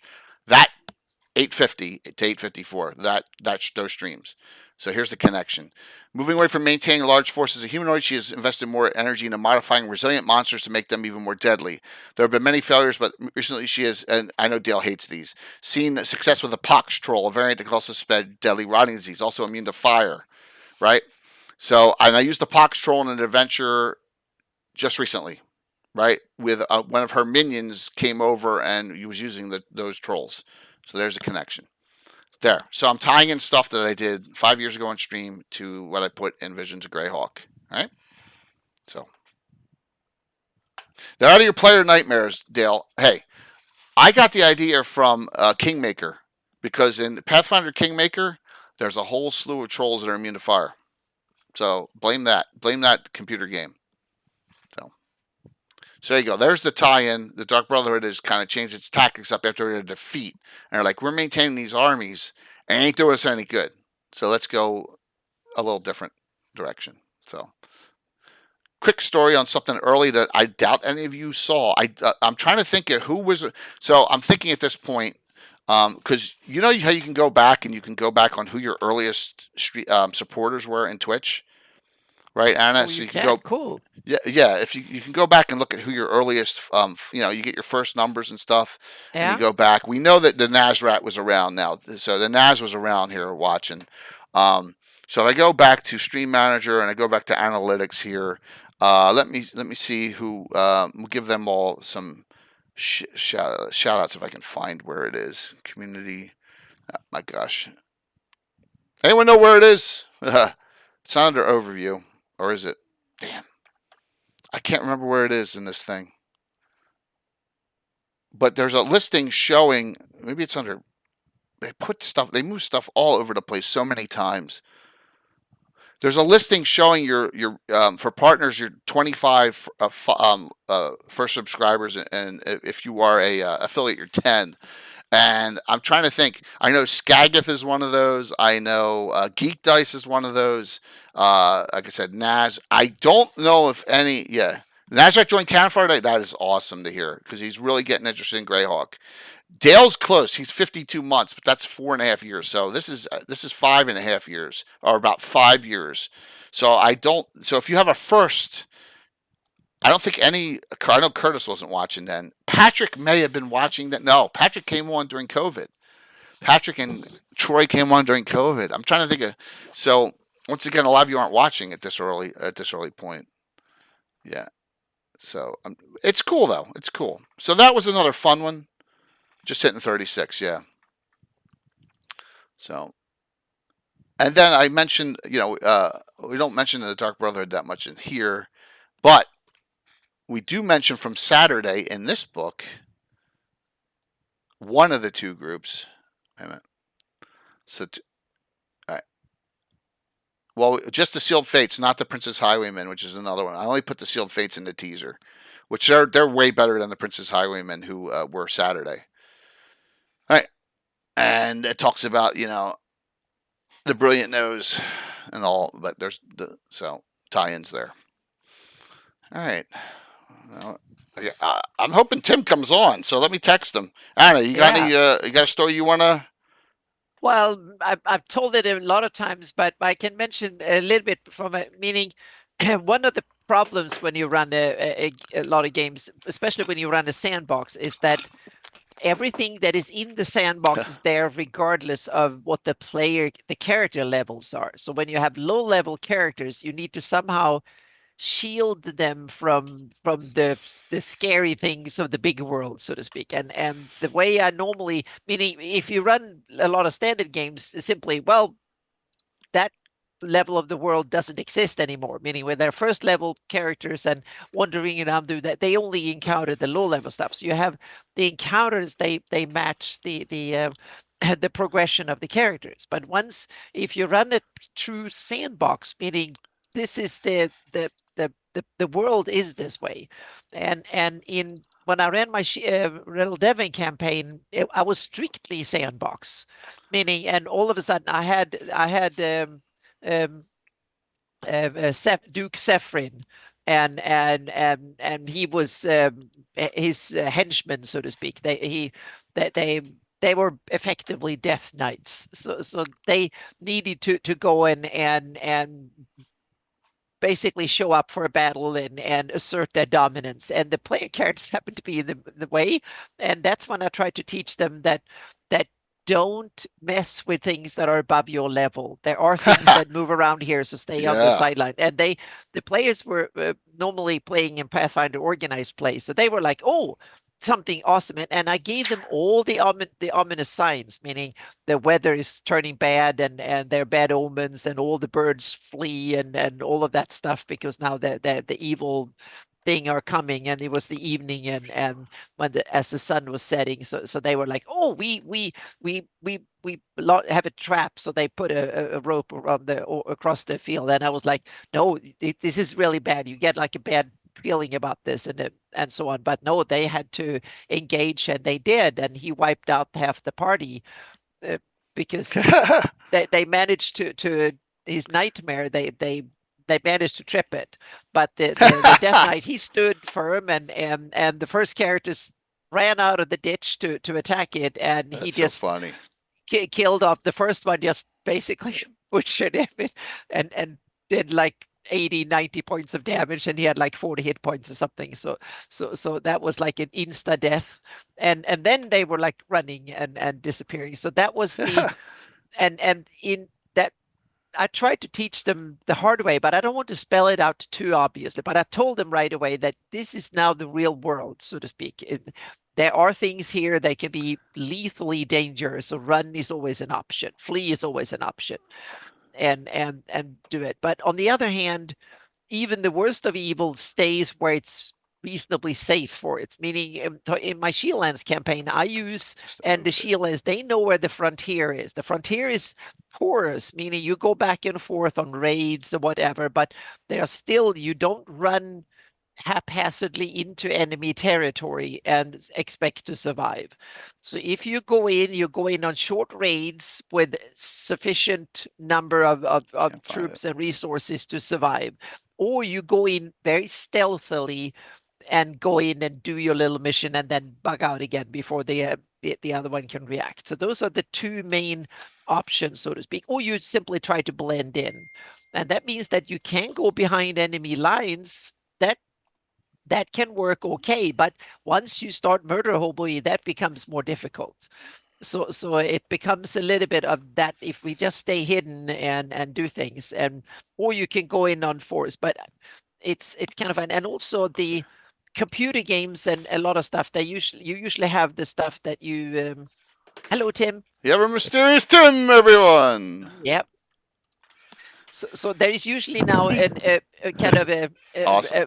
a kind of a normal things to do, meaning you get your basic gear and you get your mission, you go out and do it, and you meet your enemy, and then you get all the rewards at the end. I try to change a lot of that stuff. You usually get your treasure first, meaning whoever sends you on the mission wants you to be well equipped so you have a chance to survive. And then you might meet the boss halfway through. I even made one adventure where I specifically changed it. You had the boss fight in the beginning, and at first you got the treasure, the boss fight, and so I deliberately turned it upside down just to see how they reacted. And people were like, "Oh, this is going to be an entry," and then all hell broke loose literally on the first session. And yeah, so sometimes I try to stir things up, but yeah, stirring things up is good. Yep. So I've stuck to stuff right when we started streaming. I have a feeling we're going to go way back now, because Tim tends to have some. So Tim, give us a memory or something that like tell us the story of finding out those idiots had freed Makarash from his imprisonment. Let's talk about this story going back into the 90s. Okay. Yes. This is a good story. This is old school. The setup is a lot of the earliest the characters, and even a pre-gen one I made to fit the buffed people were getting too many of them. So Jay decided to thin the herd, as it were. And so he said that in this adventure, anyone killed is dead. There is no resurrection. And we ended up getting caught in a trap by Titivolis. Yep. And Makarash was also there involved. And there was a high-level wizard who was with Titivolis, but I don't remember him. Yeah, I forget his name too. And in this battle, all of a sudden, this illusion falls. We're surrounded by 8 or 12 ogre magi. That Monty all days. All cone of cold right through the middle. And due to initiative and not being surprised, my character dimension door behind the big bad guys. And so he escaped it all. But Lord Florimund, my 22nd level paladin, he took it hard. He got killed. And then I think I even surprised Jay. Yeah, you did. Oh. It was good. The big hero character's trying to get to this prismatic sphere to get at the Titivulus and the wizard and Makarash, and my guy's concocting a plan. That one, that rod of cancellation that you find in a treasure somewhere, and then your character has for like 10 levels. Well, rod of cancellation destroys a prismatic sphere, so my character hasted himself and buffed up whatever, destroy the prismatic sphere. And then I think I backstabbed the same time as the big hero dude came in. Your character, Jay the Great, came in, and all the Monty Hall characters back in the day. Boom, boom. So there was backstabbing going on, the big power slams on Titivulus. And at some point, either before or after, I mazed Makarash. I cast maze on him. Yep. And then I cast imprisonment. Yeah. And teleported him to a chamber somewhere deep in the earth in suspended animation. And I was like, yes. And I hated Mac. And you know how many times I had left Jay's house fuming in rage if this guy has gotten away. Like Sir Timothy with the new junior in the new group. And that's on a smaller scale. Yes. See, Will, this is how I want to. This goes back 85. It's almost 40 years ago. Right? Yeah. Gotta remember, this is like hanging out at the bar with your friends. So here's the good thing. A couple years later, Marco, and we talk about Mark, a lot of people know Mark, is going to high school with a bunch of his friends. These guys don't play anymore, but Wayne and Bill Reese and all these guys. And I'm like, I know these guys are going to, a sucker's born every day, right? I've told the story in an abridged version before. They get a book.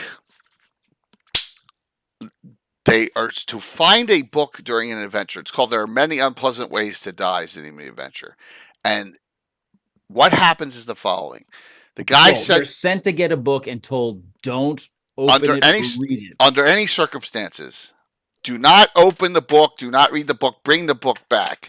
And I know I can trick these fools into... So they go through all the sets of tests, and I have the Doctor Who one where you got to ask: there's one who always tells the truth, one who always lies. Well, I have all these traps, right, and all these tough encounters. There's a demi-lich in there too. Yeah, pretty nasty. They get the book. In the course of that, one of their characters gets imprisoned. Okay, and I know I got them at this point. Because they're all self-centered players. I know for a fact I got them. So, they're fighting with the final person encounter, and the person encounter goes, "You need to give me back that book. You don't know what you're doing. Yeah, you want to free your friend. It's the only thing it's gonna do it." So they end up killing this person, and what do? They don't wait. They write there and go, "Oh, well, they read it." And what it turns out was this book is set as a mass freedom. Freedom is the reverse of imprisonment, right? This one has a special incantation to do a mass freedom spell so they free like dozens and dozens of people in imprisonment, including the one that imprisoned you a couple of years ago, Macker. I was so angry. So furious. He was so mad. I think was I in college? Yeah. At that point. I wasn't even local when that happened. And I was just probably good that I wasn't. And I was so angry. Yeah, so those idiots. Yes, exactly. So he caused some trouble for the next couple of years after that. But so Curtis, we've learned, and I've talked about this. There are items I'm never giving out again. I talked about this in the Magic one last week. Rods of Flailing, Robes of Eyes, Helms of Brilliance, Vorpal Swords. I'll do Swords of Sharpness. They're so hard to give away a lot of these items because they're so overpowering. Right, but that's a great story. I knew Tim would remember that one because it pissed him off so much. That was one of the ones I was going to talk about. I'll give out a Sword of Wounding, Jeff. Here's the thing. I'll make it a different weapon. I give out what did I give out? something. I gave out a spear wounding just recently. Yeah, of course. And these are the great things. You have all these stories going back years that you remember, and this is one of the best ones. I knew Tim would go right on it. So, all right, Tim, tell us one you want to tell. Mhm. Man, I just had Tell us how uh, 3 characters in the campaign that are legends, 2 of Anna's favorites, first appeared. Oh. Mhm. Poo Poo, Kaka, and Ichabod. Yep. Mhm. You were like teenagers and it played was- no? yes, the adventure was called The Wizard of Id. And it was my rendition of what I thought someone an insane 30th level wizard, what sort of lair and habitat he would have kind of concocted over the years. And that's where the infamous zombies whipping off somebody's feet was there. And on 2nd or 3rd level, there's a area where there's some people that are imprisoned, and among the prisoners were a fella named Ichabod. He might have actually was he a man at arms for the bad guys and switched over? Possibly, yeah. But he was like, his stats were all 9s and 10s. Yeah, he was like a regular dude. He's kind of like Peter on Deadpool 2. Deadpool 2, yeah. He's the perfect Peter. He's like just a regular dude. And then Poo Poo and Kaka were in there, and they were like angry at everybody who had put him here, so they kind of tagged along and managed to not get killed. Right, and I had Hawk and Gazumba, so I'm playing my 2 main characters. He's got Fensick and Leuven, which Anna met during the first fundraiser. So those are the 4. That's it. Those 4 characters. But we get all these tag-alongs starting to come in this, and this adventure is long. It's like, and there's depths, and there's all these traps and all. And we get down to the very bottom level, and we're fighting the Wizard of Id. Now he's 30th level. I think maybe we're 6th or 7th at the time. Maybe 6 or 7, maybe a little less than that. Yeah. Yeah, I think maybe we're 6th. He's randomly he does random spells. Right. I would roll what level and then which spell. Yeah. And that's what he would cast. But I think I said, let's, in case something hardcore comes out, get ready to dispel magic. Right? Fensick goes, why? Okay. But he's 6th and this guy's 30th. You know what the chance of a dispel magic successfully is? Like 2%, 3%, right? It's super low. Right. Super low. He ends up throwing he had put up a wall of force. Yeah, So he throws a 38 hit die fireball at us, right? It was a delayed blast. So it was delayed blast. That's it. That's how we know. It was a delayed blast. They fireball. know it was coming, and they're like, ah. Yes, and then and you rolled your percentile on it. And I rolled out an open. 0-1. And it happened, and it drops, and everyone goes charges, and Fensick's like, yeah, uh-oh. So they all went forward, and he took the hit. And from that point on, after we finished that adventure, and I made the Wizard Stidge, which is an honorarium to the Wizard of Id. It's only 3 levels, and I've run that multiple times. I've never run that live stream. I may run that live stream one day. It's one of those that has a bar in the middle of the dungeon for some reason. Kind of like in World of Warcraft. Hey, there's an inn here. There's a bar, like the BRD, where all the dwarves are. And there's a big, it's like, why is that there? Well, they like the monsters like to have a drink occasionally. Exactly. So I may run that one day. I gotta find. It's in one of my folders.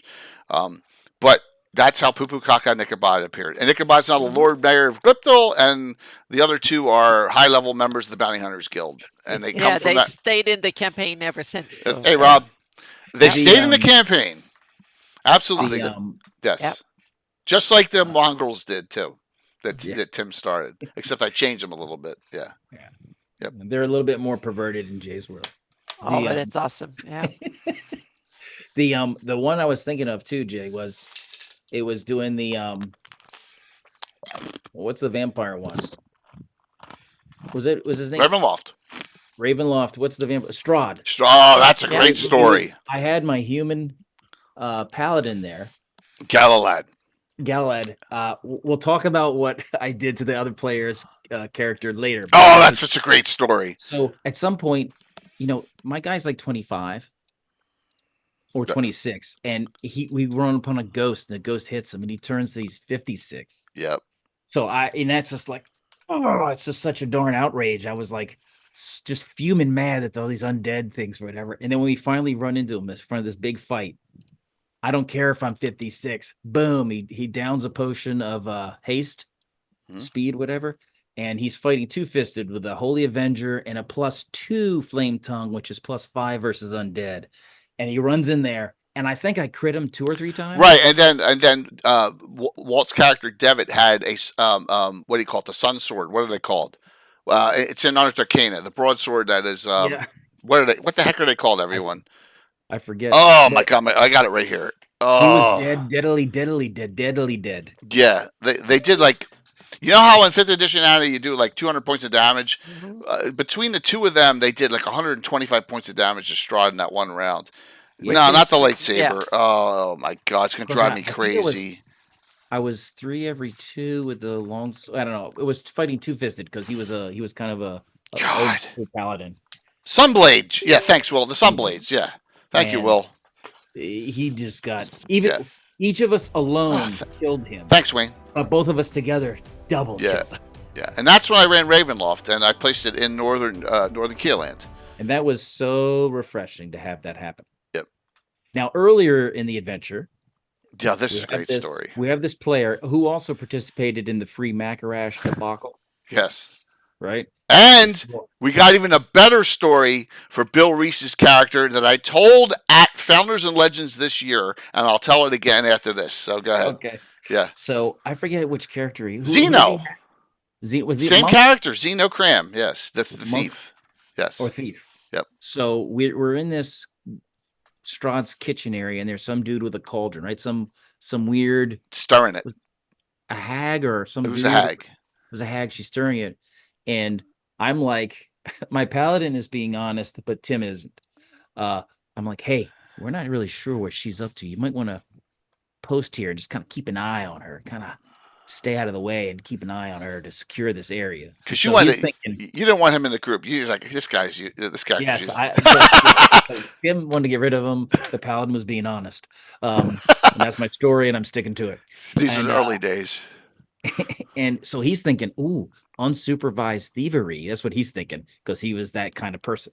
Yep. And so he fell right into it. We move on. And left him there in that room. Loves it when people are separated in the party. You all see that? You saw that Saturday. Yes. And so what am I doing? I'm rolling random monster encounters on the chart that's there. So when's a random monster coming? And I'm like, do you want to stay there still? And he's like, yep, I want to stay there and watch him stir the pot. So he just stayed. It's like 10 rounds. He stays there. Everyone else going off. Who in the right mind at Ravenloft stays by themselves watching this hag stir a pot, right? Right mind. Yes. Round 10. Counter. Roll on the table. Banshee. If Banshee comes in, shrieks, make your save versus death magic. 1. Dead. All right, isn't that cruel by Tim? Now you know why he's ever mysterious, everyone. Yeah, so shame. Now here's a better story about Zeno. Curtis, you're going to love this story. We run the Forgotten Temple of Tharizdun, just like I did at Founders and Legends. Right? Everyone knows how how cool the ending of that adventure is. Let me bring it up. What a wonderful, wonderful adventure. All right. So I run this in 3 full sessions, 3 days. My good friend Todd Stashwick played. We showed the pictures. Last day, they get to the very bottom where the room with the special fruits are and the color-coded... here they are, right here, trees. Here are the trees. Hey, yeah, fruits underground. What could go wrong? Yes, exactly. So you need to, in order to pull one, you have to pull one that you're of the class or subclass of, with the exception of the purples. One's a con point, one's a charisma point.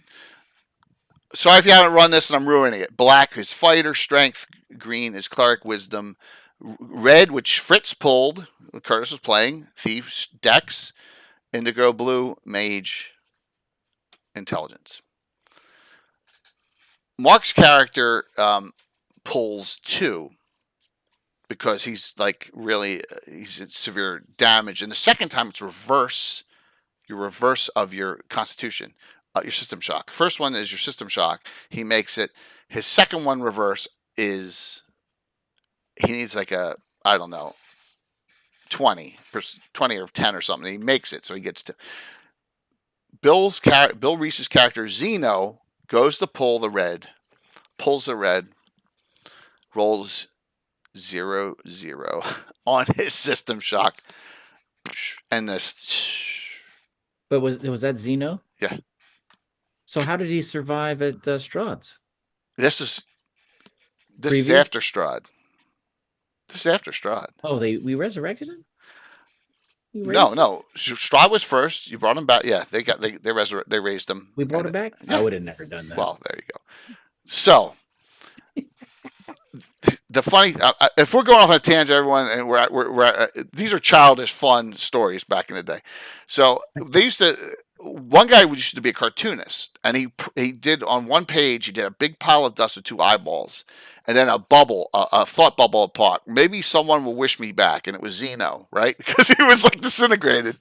So then a couple years ago, I did an adventure. The Dark Brotherhood got a piece of his bone and resurrected him, and he put him in the adventure because someone finally or wished him back. So he came in for one adventure. I had him reappear. This is a joke. And Alan's laughing his butt off. You know, Alan's hard to get comedy, but he got comedy on that. So there you go. So Zeno's yeah. Isn't it? So how many of you have? I guarantee you the answer is going to be many. Have people who were on the border that you played for a long time, but they just weren't good fit in, and then they ended up moving on. We've all had them, right? I mean, we've all had those. So and we're talking about some of these guys. Not this is, and then the last you mean one. As players or characters? Both players Okay. and their characters. They just tend to don't want to play well with others. Yeah, we've all had them. Or they don't fit in the general at the table. They want to play in a different play style or something. Like this person, the No Just No emote, right? The other Bill. This Bill who had Zeno's a third Bill, by the way. So yeah, we've all had them. We've all had them. Mm-hmm. So these stories, would have, he would have picked the second fruit, and you would have had to do your reverse system shock there, Fritz, but you did not because you made that saving throw. So yeah, and you have them, and it's part of life. It's part of the experience of D&D. Not everyone is going to be a perfect player. It just doesn't work that way in real life, right? We've all had them. And Tim's talked about the ones he's had. Some with issues at college, right, and some at other places. And there was one where I was was in the Army. I was stationed. Portertown. I was at West Point. Oh, okay. And there was a place that was near, not too far away. I drove there to play, and it was a fun game. They were using the Oriental Adventures rules, and I had made a monk, and the guy really liked the way I was playing him and all that. And there was a dude there who was just a tool. He was like 25, and I was a year or two older, but it was just like he was so odious. I'm like, you know what? That's a good This word. is taking away from my time, and it's just you're ruining everything. So I just stopped. I'm like, I left because I'm like, I'm not dealing with that. It's just not worth the effort and trouble. Yeah.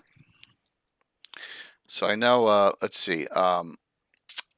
We got to think of a couple others here.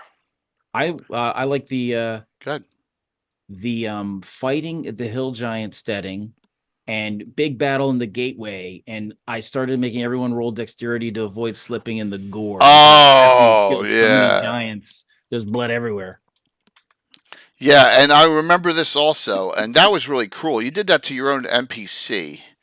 So yeah. Well, then there was the one where I think Greenleaf, Mark's character got blasted with a boulder, critical hit, killed, and then that character's husband, also Mark's character, came around the corner and fired 2 arrows, and I think critical the giant with both of them. It was kind of like a poetic movie moment, but just happened right there on the spot. It was good time. It was, but I think that Andrus got killed, and you had a Tarva and Black Wolf running around as well. Yes. And then they started putting body parts and putting notes on. Yeah, that was later because Yeah. that was the big initial battle. Okay. And then there was a fallback, regroup, and then come back. And then during that interim, he got nabbed and got his eyes cut out, one eye cut out. I got my eye on you. Yes. The eye nailed to the wall. Yeah, and that's his just hand wrong. was That's nailed to Tim. the wall with a middle finger extended. Now you know why I'm scarred, everyone. So Yeah. Now, when I ran the thing for my college friends, and a wizard magic jarred their barbarian, or the barbarian NPC, so was Fang Runefist, and so you have the physique of a barbarian running around with spell casting. That was that was awesome. And he was so stupid. He was easy to take over. yeah, that kind of cheating sucks. It does, and we're talking about, at least yours is a different personality. So yeah, and Against the Giants, that's another really good classic, awesome classic adventure there that we did a lot of the classics back in the day with Tim. All right, so one of my favorites, and I'm going to tell this quickly, with Tim was this. And this is before I ran it in my own campaign, everyone. So we're going to do an ode now to a legend. I don't know if I can find it. I'll find just the cover. Oh, it's going to be real small. All right. Tim ran this for me. I had Hawk and Gazumba in this as well. I fell in love with this. This is why I fell in love with Dark Tower, and it's on my wall of fame. So he ran this, and we played it over an entire summer. I'm thinking 83 to 84. That summer before I became between my sophomore and junior year, I think it was either that or junior to senior year. In between the summer, we ran this multiple sessions because you go 8 levels down, 8 levels. There's a big fight outside too. Yeah. So I have not. This is before I've ever run this for my campaign, and then I ran it early 90s for my group, and I fell in love with it. I mean, just what a great. It's adventure. really brutal too. It's really like brutal. old school brutal. It is old school brutal. Some of the bad guys I've taken and used elsewhere as well. And the whole idea of magic jarring and having a stable of possessible bodies to switch out the evil magic users right from this adventure. Well, Michael, A2's your favorite, and they really messed it up on Thursday, didn't they? Man, that was just like they were brain dead on Thursday. Yeah, so the Dark Tower one was one of my favorite ones that Tim ever ran for. Wizard of Id, I love, Dark Tower, and there's a whole bunch of other ones, but those are the ones that... Did you run it in the original Wildlands and GREYHAWK? So here's the answer to that, Dale. When we were younger, when Tim ran stuff, it was amorphous where it was, right? For the most part. And that's what we used to do. My games were all GREYHAWK, but Tim's were, maybe they're GREYHAWK. Probably they're in GREYHAWK somewhere, but they weren't placed.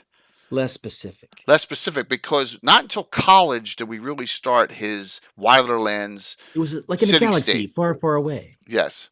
So Tim's city state that we all see him stream, my guess is, and we always say this one's about 35 years old, is the guess, or maybe a little bit more than that. I probably had Dervilia. My guess is Dervilia's 88, 89, around that time. Yeah, I think so. Yeah, that's the best. I really solidified the map of the world. I don't know. I didn't anchor it. I don't remember when I anchored it in exactly where it was. Yeah, you bought it for Dirty. It's fantastic for Dungeon Crawl. I mean, I have it. I bought it and didn't even unseal it because I got it. Amazon had it real cheap. It's right here. It's right down here. No, that's Temple of Elemental Evil. You usually get them like on sale. But this, and then I fell in love with running City State, and you've seen that adventures with Dervilia and Kixano and stuff. And those characters are at least 35 years old. You never feel safe. You never feel good. Right. Exactly. But I'm assuming that we started this in college over the summers when you were back, and then I think so. Yeah. So we're looking at 86, 87, 88, 89 in that range. Was when we were playing this. So, hey, Team Killer, good to see you, man. We're reminiscing. This is story night. Good to see you. Jay, I'm going to have to step away for a little bit. That's all right. It's Okay. almost time to call it anyway, but yeah, step away for Yeah. a minute or two. All right. So, Anna, what other stories would you like to tell before? I knew we Well- were not going to get a lot done on this, because these stories are, yep. Yeah, but first of all, hats off to you, and that's the thing. You played so consistently, and with the same group for a long time, and that kind of it pays off, so to speak, and that is so cool to hear and see that you've done. There we go.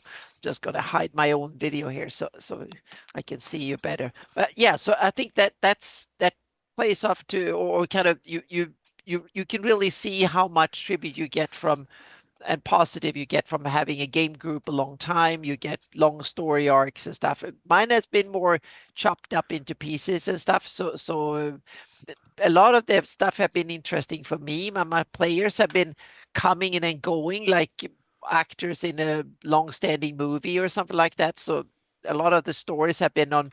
I've seen them develop, but a lot of players have only seen part of it for like a year or two, or 10 sessions or 20 sessions. But now in Shieldlands, the Rel Devon campaign, unfortunately, some of the key characters were played by 3 players over 10 years. So we had one that was kind of funny with it. We had a paladin, Thaddeus. He was actually the core character of the game, and everyone who played him had to stop the campaign. So I think it was 6 players who played him, and all the other ones were like, oh damn. Now and it happened like, I think it was about 5 years into it, when we had like 6 players. We said, no, we're not going to issue a new player. We're going to play him in common. So they took turns, like decided what he was going to do. And that was kind of funny, because we said that character is cursed because no one wants to play him. Everybody who comes in to play him, and he had the most backstory. So one player literally came in and said, you need to play this paladin. And they were lecturing that poor player for half an hour with all the stuff he needed to know that the character were doing, and that taught me that no, don't do that. That was my coming of age, when you realize that no, lore needs to, don't force it up on the players, and it's something that I need to be the caretaker of, and just dole out as much as needed, and tell the players and give them advice, to simply tell the player your character knows this. So that was very much a learning experience for all of us, but especially for me. But it was kind of an irony in that way, that the key character in the game, the Thad, and he was named after the first player. We just named him the character because he invented it. So I don't know the name. So his name was Thad. So he just became Thad.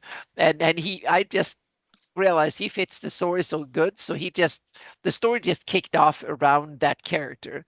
And then the player had to stop. And he was played by a lot of service people we played south of here, down in Temecula. So it was close to both Camp Pendleton and San Diego and stuff. So there was a lot of people in and out of service and stuff. So when they get deployed somewhere or couldn't make it or whatever it was, so it was kind of it was interesting how that could affect it. But we made fun of it in a way. It was a thing, so to speak, to keep him alive and make sure that the character stayed in the game. So, like, we only Yep. scratched the surface on discussing early streams, and I knew with Tim coming on, we go into some old ones. The one I really didn't get to, which I need to spend a lot more time on, is the Crown of Ruggiero Blood Moon path, because that is still going on, and I'll save that for another time, because that is so old school. And so that campaign arc took me 22 years to get the first part done. But just to show you some things here real quick, I'm going to throw up onto the screen. Let me go, because now my book, let me go here to go to. These are from my old house, and let me show you some pictures. Okay. As you can see, very poor quality. This is at my I still have the boards, the phenolic pieces of board. I had them since '95.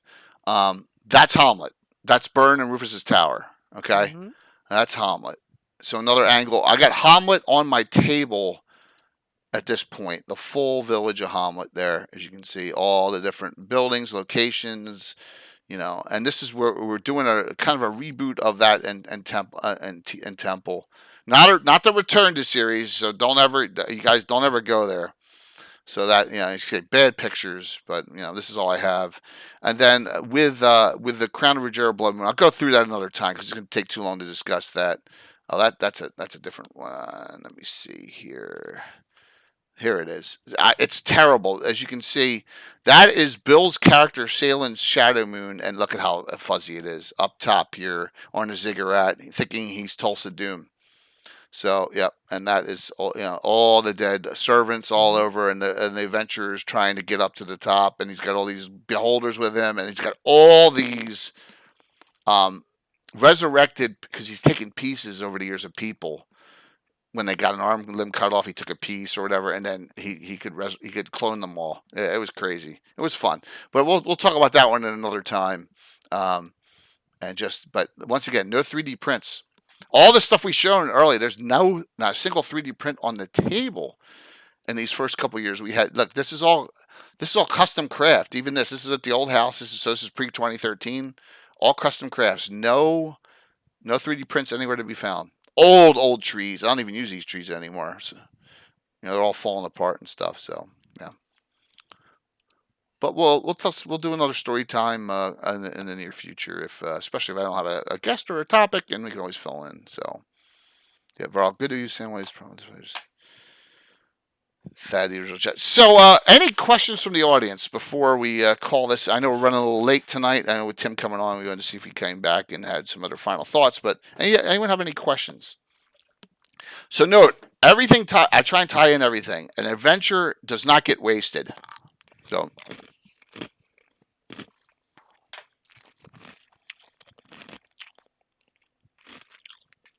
Michael, I'm trying to see what that linked to that previous thing.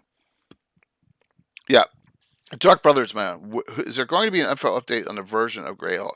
Dead Sky, no idea. We know that there's going to be something in the book, but we think it's going to reset it to 576 is the guess, because the map is probably 576, right, Anna? For GREYHAWK?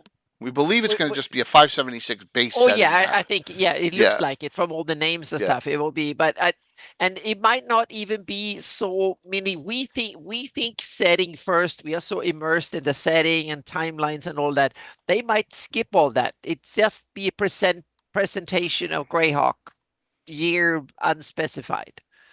But if we know the story, there will probably be place names and stuff that seems to be indicating that it's 576. But they might simply take whatever the Great Kingdom still exists and things that exist. But there might be things that exist that is written into the Living GREYHAWK Gazette here that they decide to include or something. So it might be a mixture of a best of a version, so to speak, or something. We don't know yet. So but my guess is that they made a 576 reboot kind of.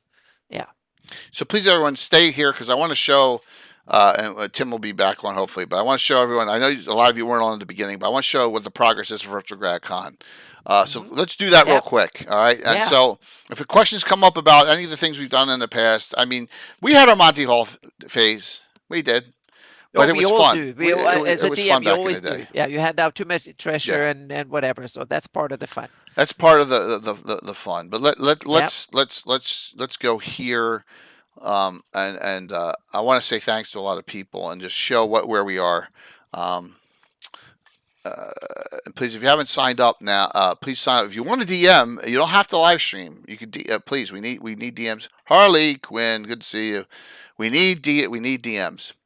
I want to get also Greg Reborns will be in shortly. I've been now. How am I getting an error here? Let me go. That's great. It's not giving me. I'm in the wrong year. Oh, I hate that when you just automatically bring something up. All right, 2024. Here's the event schedule. And then we'll go to the live stream schedule. So we're getting stuff now in. We have, I know Will has something in. I know Les has something in. Anna has something in. Tim has something in. Phantom has something in. Folk and Myth has something in. Darling has something in. Lando has something in. And there's a lot of others. So it's getting there. So please, like I said, it's a nominal $5 fee plus the $1 or something to cover the cost. It's like $6 and change. You have to have a credit card, unfortunately. So there's a lot of adventures and things in here. Here's the schedule for the live stream schedule as of now. All right, and here's the schedule. So we start Thursday nights. Remember, you can also put in events for Thursday night. If you want to DM on Thursday, it's open for Thursday night starting now. This is the first year we've opened it up for that. Lost City of the Soul for me. Will, I need your game, man. Hopefully you finished it because I'm running your game. Lost City of the Soulbees, parts of it. I'll make some changes to it. I'm going to run 2 sessions of it.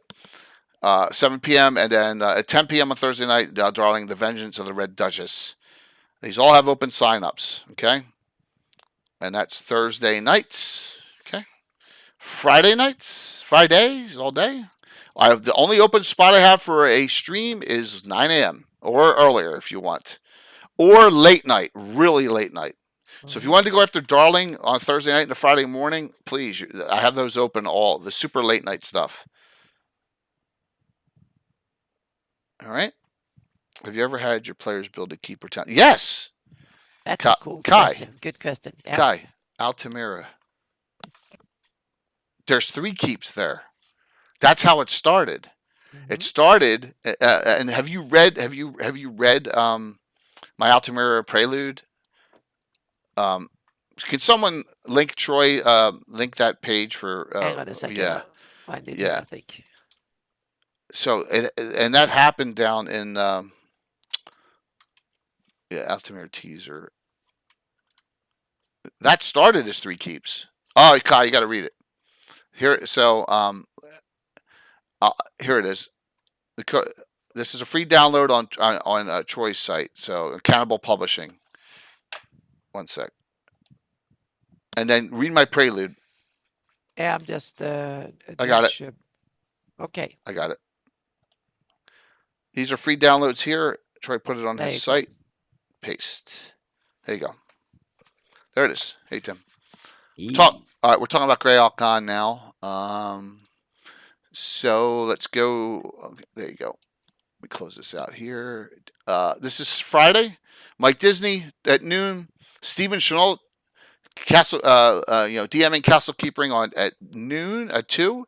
A 1-hour quickie, What's New for Troller Games at 5. Seminar, Anna's seminar, Works of Anna B. Meyer from 6. Oh, I go after that. That will be tough to come after after Troll Lord to tell what I'm doing after Troll Lord. Damn. Carlos at 8. Open sign-up game. Armin at 10. There'll be a little bit of crossover there. That's Friday. That's the Friday morning slot is still open. I need a streamer for that time. Friday morning. Yes, Rob, I got you on the Saturday as a highlight on Saturday. I do. I have you Saturday as a highlight. All right. Next Saturday.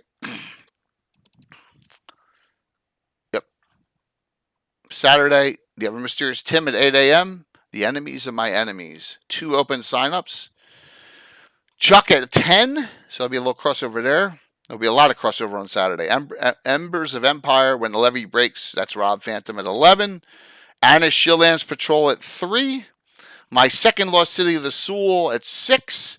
And Folk and Myth Vexing Hexstar at 10. And I just wanted to add. Yep, please. The Enemy of My Enemies is a continuation of the Dark Hand. There you go. Nice. So you'll be joining an additional group if you get in on that game. And then lastly, Sunday, I got to make some finalizations here. The Warp event with Andrew Scott Perry DMing for us and a group of people in the community. We'll be finalizing that very shortly of Andrew. That's at 8 a.m. Garner's game, he has not given me the title yet. That's Ketika Gaming at noon. Guild Superior at 3. Frost Fangs Fury. And then our Ask the Experts, Roger Moore, Joe Block, Malden, and Alan Grodog Growy so far. There you go. I have 1 open slot. But I still, if you wanted to stream at 1 a.m. and run through the night, you're more than welcome to. We'd add you in. That could be Thursday night, Friday super late night, or Saturday super late night. So those slots are all open, and the Friday morning slot is open. Yes, Drakeport. This is the 5th year we've done this. This is year 5. Feel free to sign up. It's $5 plus the $1.13 fee. I'm gonna link it here so you can take a look. Yeah, all different channels streaming. Yep, and there's games that are not streamed that you can sign up for and play in. Alrighty. So that is Virtual GREYHAWK Con 5. Looking forward to it. No Buck Rogers this year, Prof, because I'm trying to quit.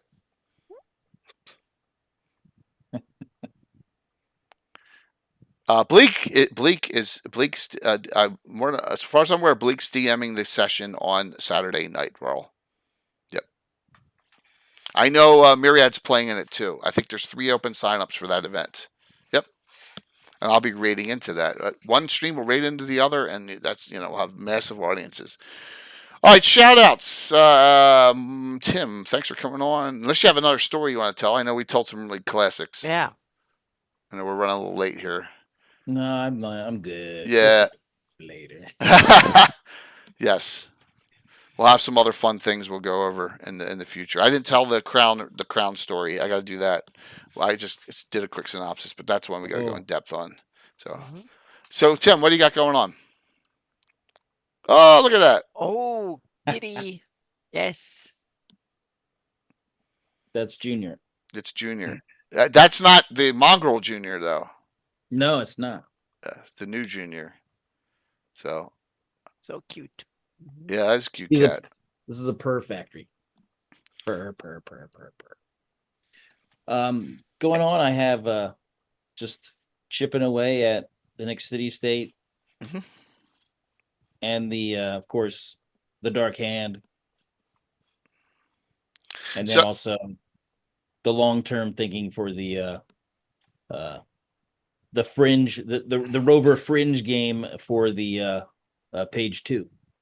Excellent. Yes, that's and, right. I will be working on another article for. Let's take a look at something.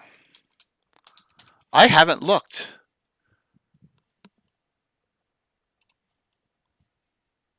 Let's take a look. Why didn't it come up? Oh, Here it comes. there it is. I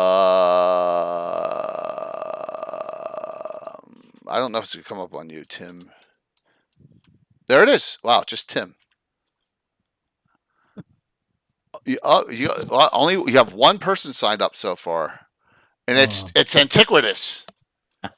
Oh, cool. Okay, Alex Stabinski. So Tim's game, which is Saturday morning, right?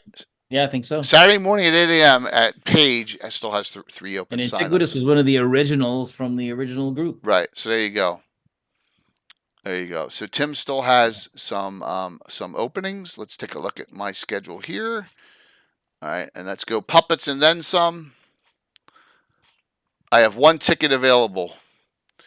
So I got one out, and I have 7. I bumped it up, so I have 7. I have 6 signups. All right, for that one, and then let's take a look at the BattleTech game, which I think I may. I have only Rob signed up for the BattleTech game so far. So there you go. I changed it up. I said, let's do something a little different there. All right. And you got any? You got some seminars, right? But no games DMing there. Okay. I have 1 game, but no signups yet. Oh, okay. Mm-hmm. Good question there, Phantom. Saturday at noon. Saturday at noon. Streamlabs. Saturday at noon. Let me go back here. Let me go to tabletop events so you can see it.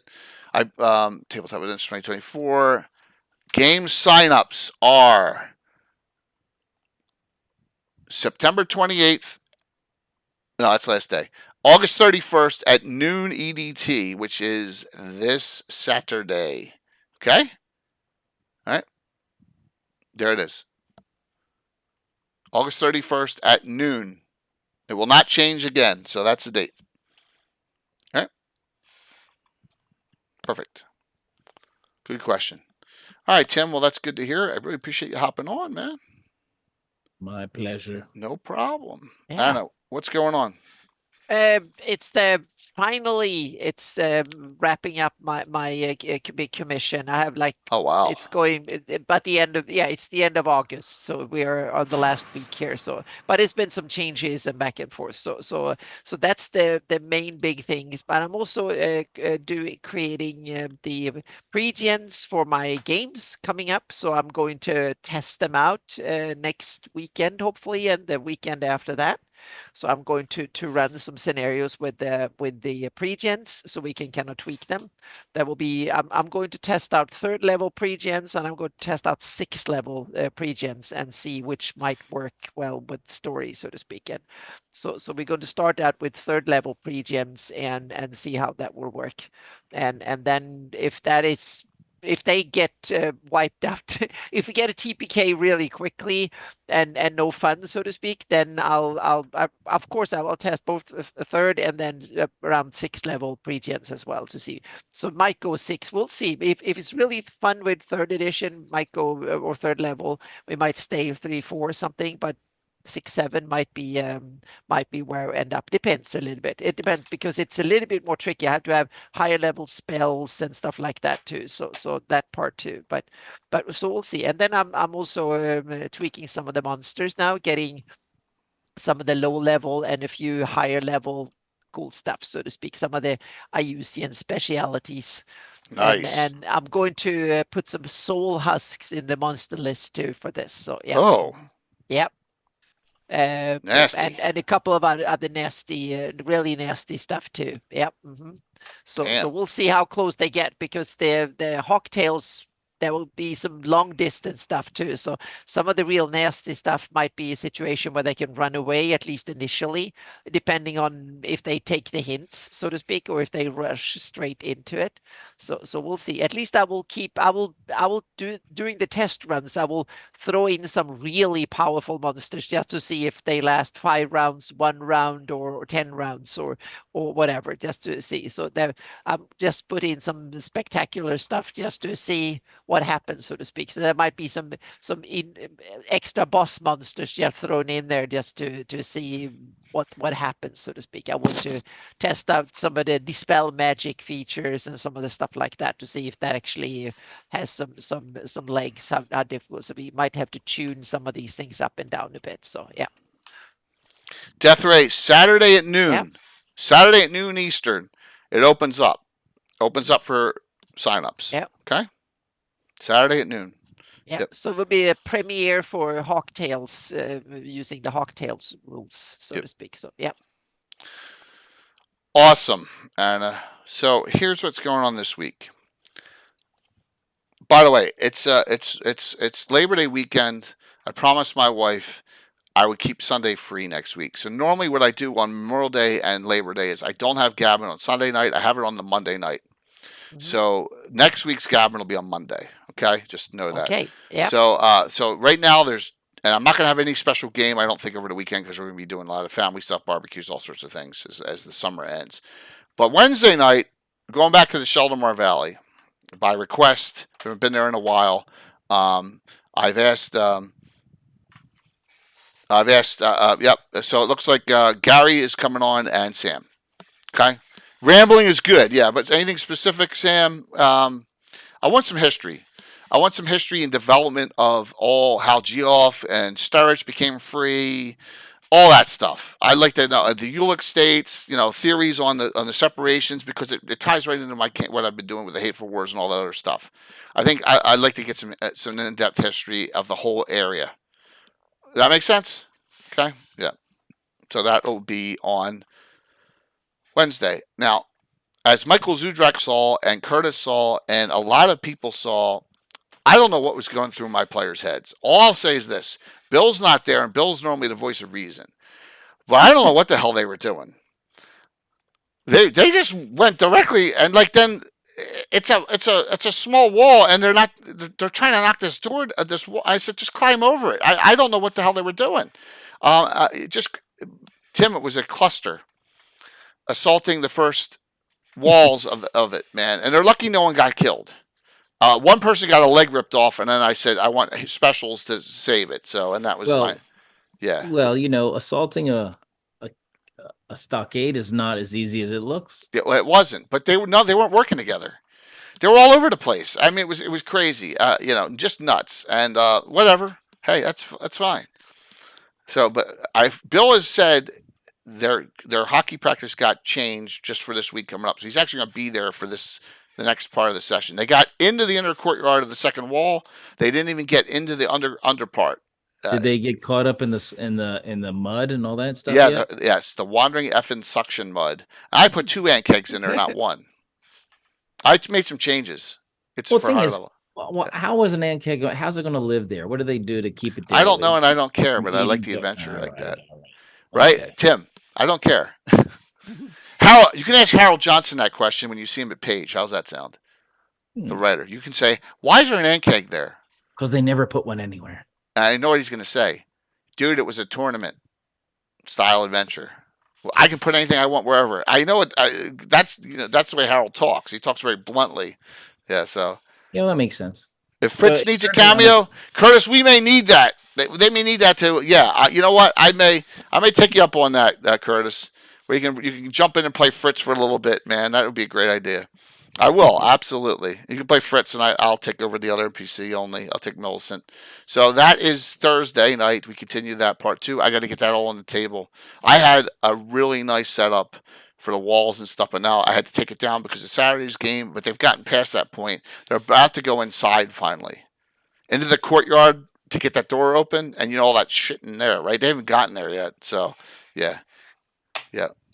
That's exactly right, Jeff. So that's it. I think Carlos has an adventure where you basically come back to the ruin of it later. Who does? Carlos. He may. This adventure I have is not A2 at the beginning. This is A2 now in my campaign where they're rebuilding it. Right. Well, it's a ruined one that they go back that you go back to, and it is a good one. It's worth looking into. Cool. Well, we may do that in the future too. But I was going to run the Carlos sea-based one, but Bill's not here. So that pushed it all back. I did this instead. You know how when he writes, he tells you all the good tactical tips to use to make life hellish. And it normally is. Carlos's are hellish, and Carlos's adventures drive like Alan crazy. So if I want to drive him nuts, I may do it. So yeah, but I'm having fun with this, and I told him like 4 sessions for this probably, and we got 1 weekend. So we'll see what happens Thursday. But that's it. Wednesday and Thursday this week technically, because Gabbin will be moved to Monday night. Next week, the week, right? I highly doubt I'm going to be running any special games over the weekend with all the family stuff going on. So unless I have an early Saturday morning game that comes together last second, but I doubt it. So that'll be it. It'll be actually a 2-stream week coming up, which I haven't had in a long time. So, all right, well, let's do the giveaway, and then we'll raid into Darling, and we'll call it a night. Thank you both.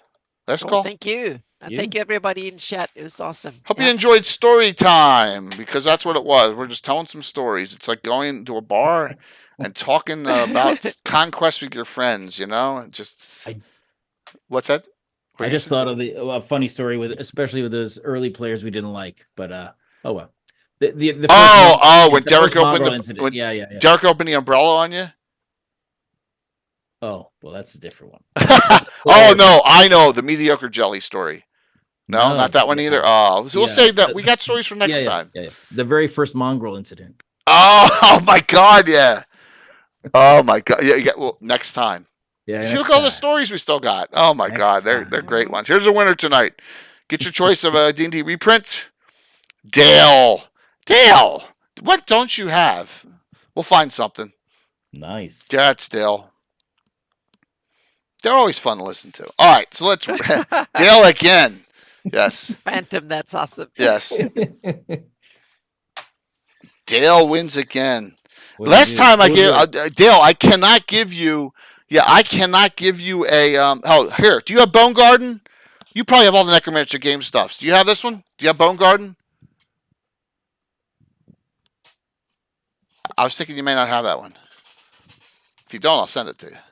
There you go. We got you. Gotcha. There you go, everyone. Bone Garden. There you go. Look at that. Woohoo! How easy that was. All right, let's raid into Darling, who's got a game going on. Anna, thank you very much. Tim, thanks for coming on. We'll see you all Wednesday night for a nice, cool discussion of the Sheldon Valley. Yep. and then some more A2 nonsense, and then have a nice weekend with your family and celebrate the end of summer. See you all Wednesday night. Everyone have a good one. Yep. Boom. Bye, everyone. Set the rate up. Oh.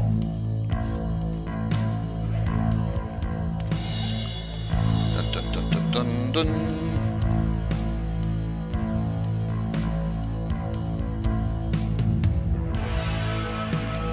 By the way, as I'm doing this, I am requesting front page Twitch access for Virtual GreyHawk 5, which will be on my channel, of course, but when I'm streaming. But yeah, for probably the Friday night and the Saturday all day. So that'll be a blast if we get it. I gotta do that 1st of September for October. All right, got 67 going in, 69, 71. Awesome. 5, 4, 3, 2, 1. See you Wednesday. Thank you. Nice number. Yeah. Spiders, tigers, and skulls. Awesome.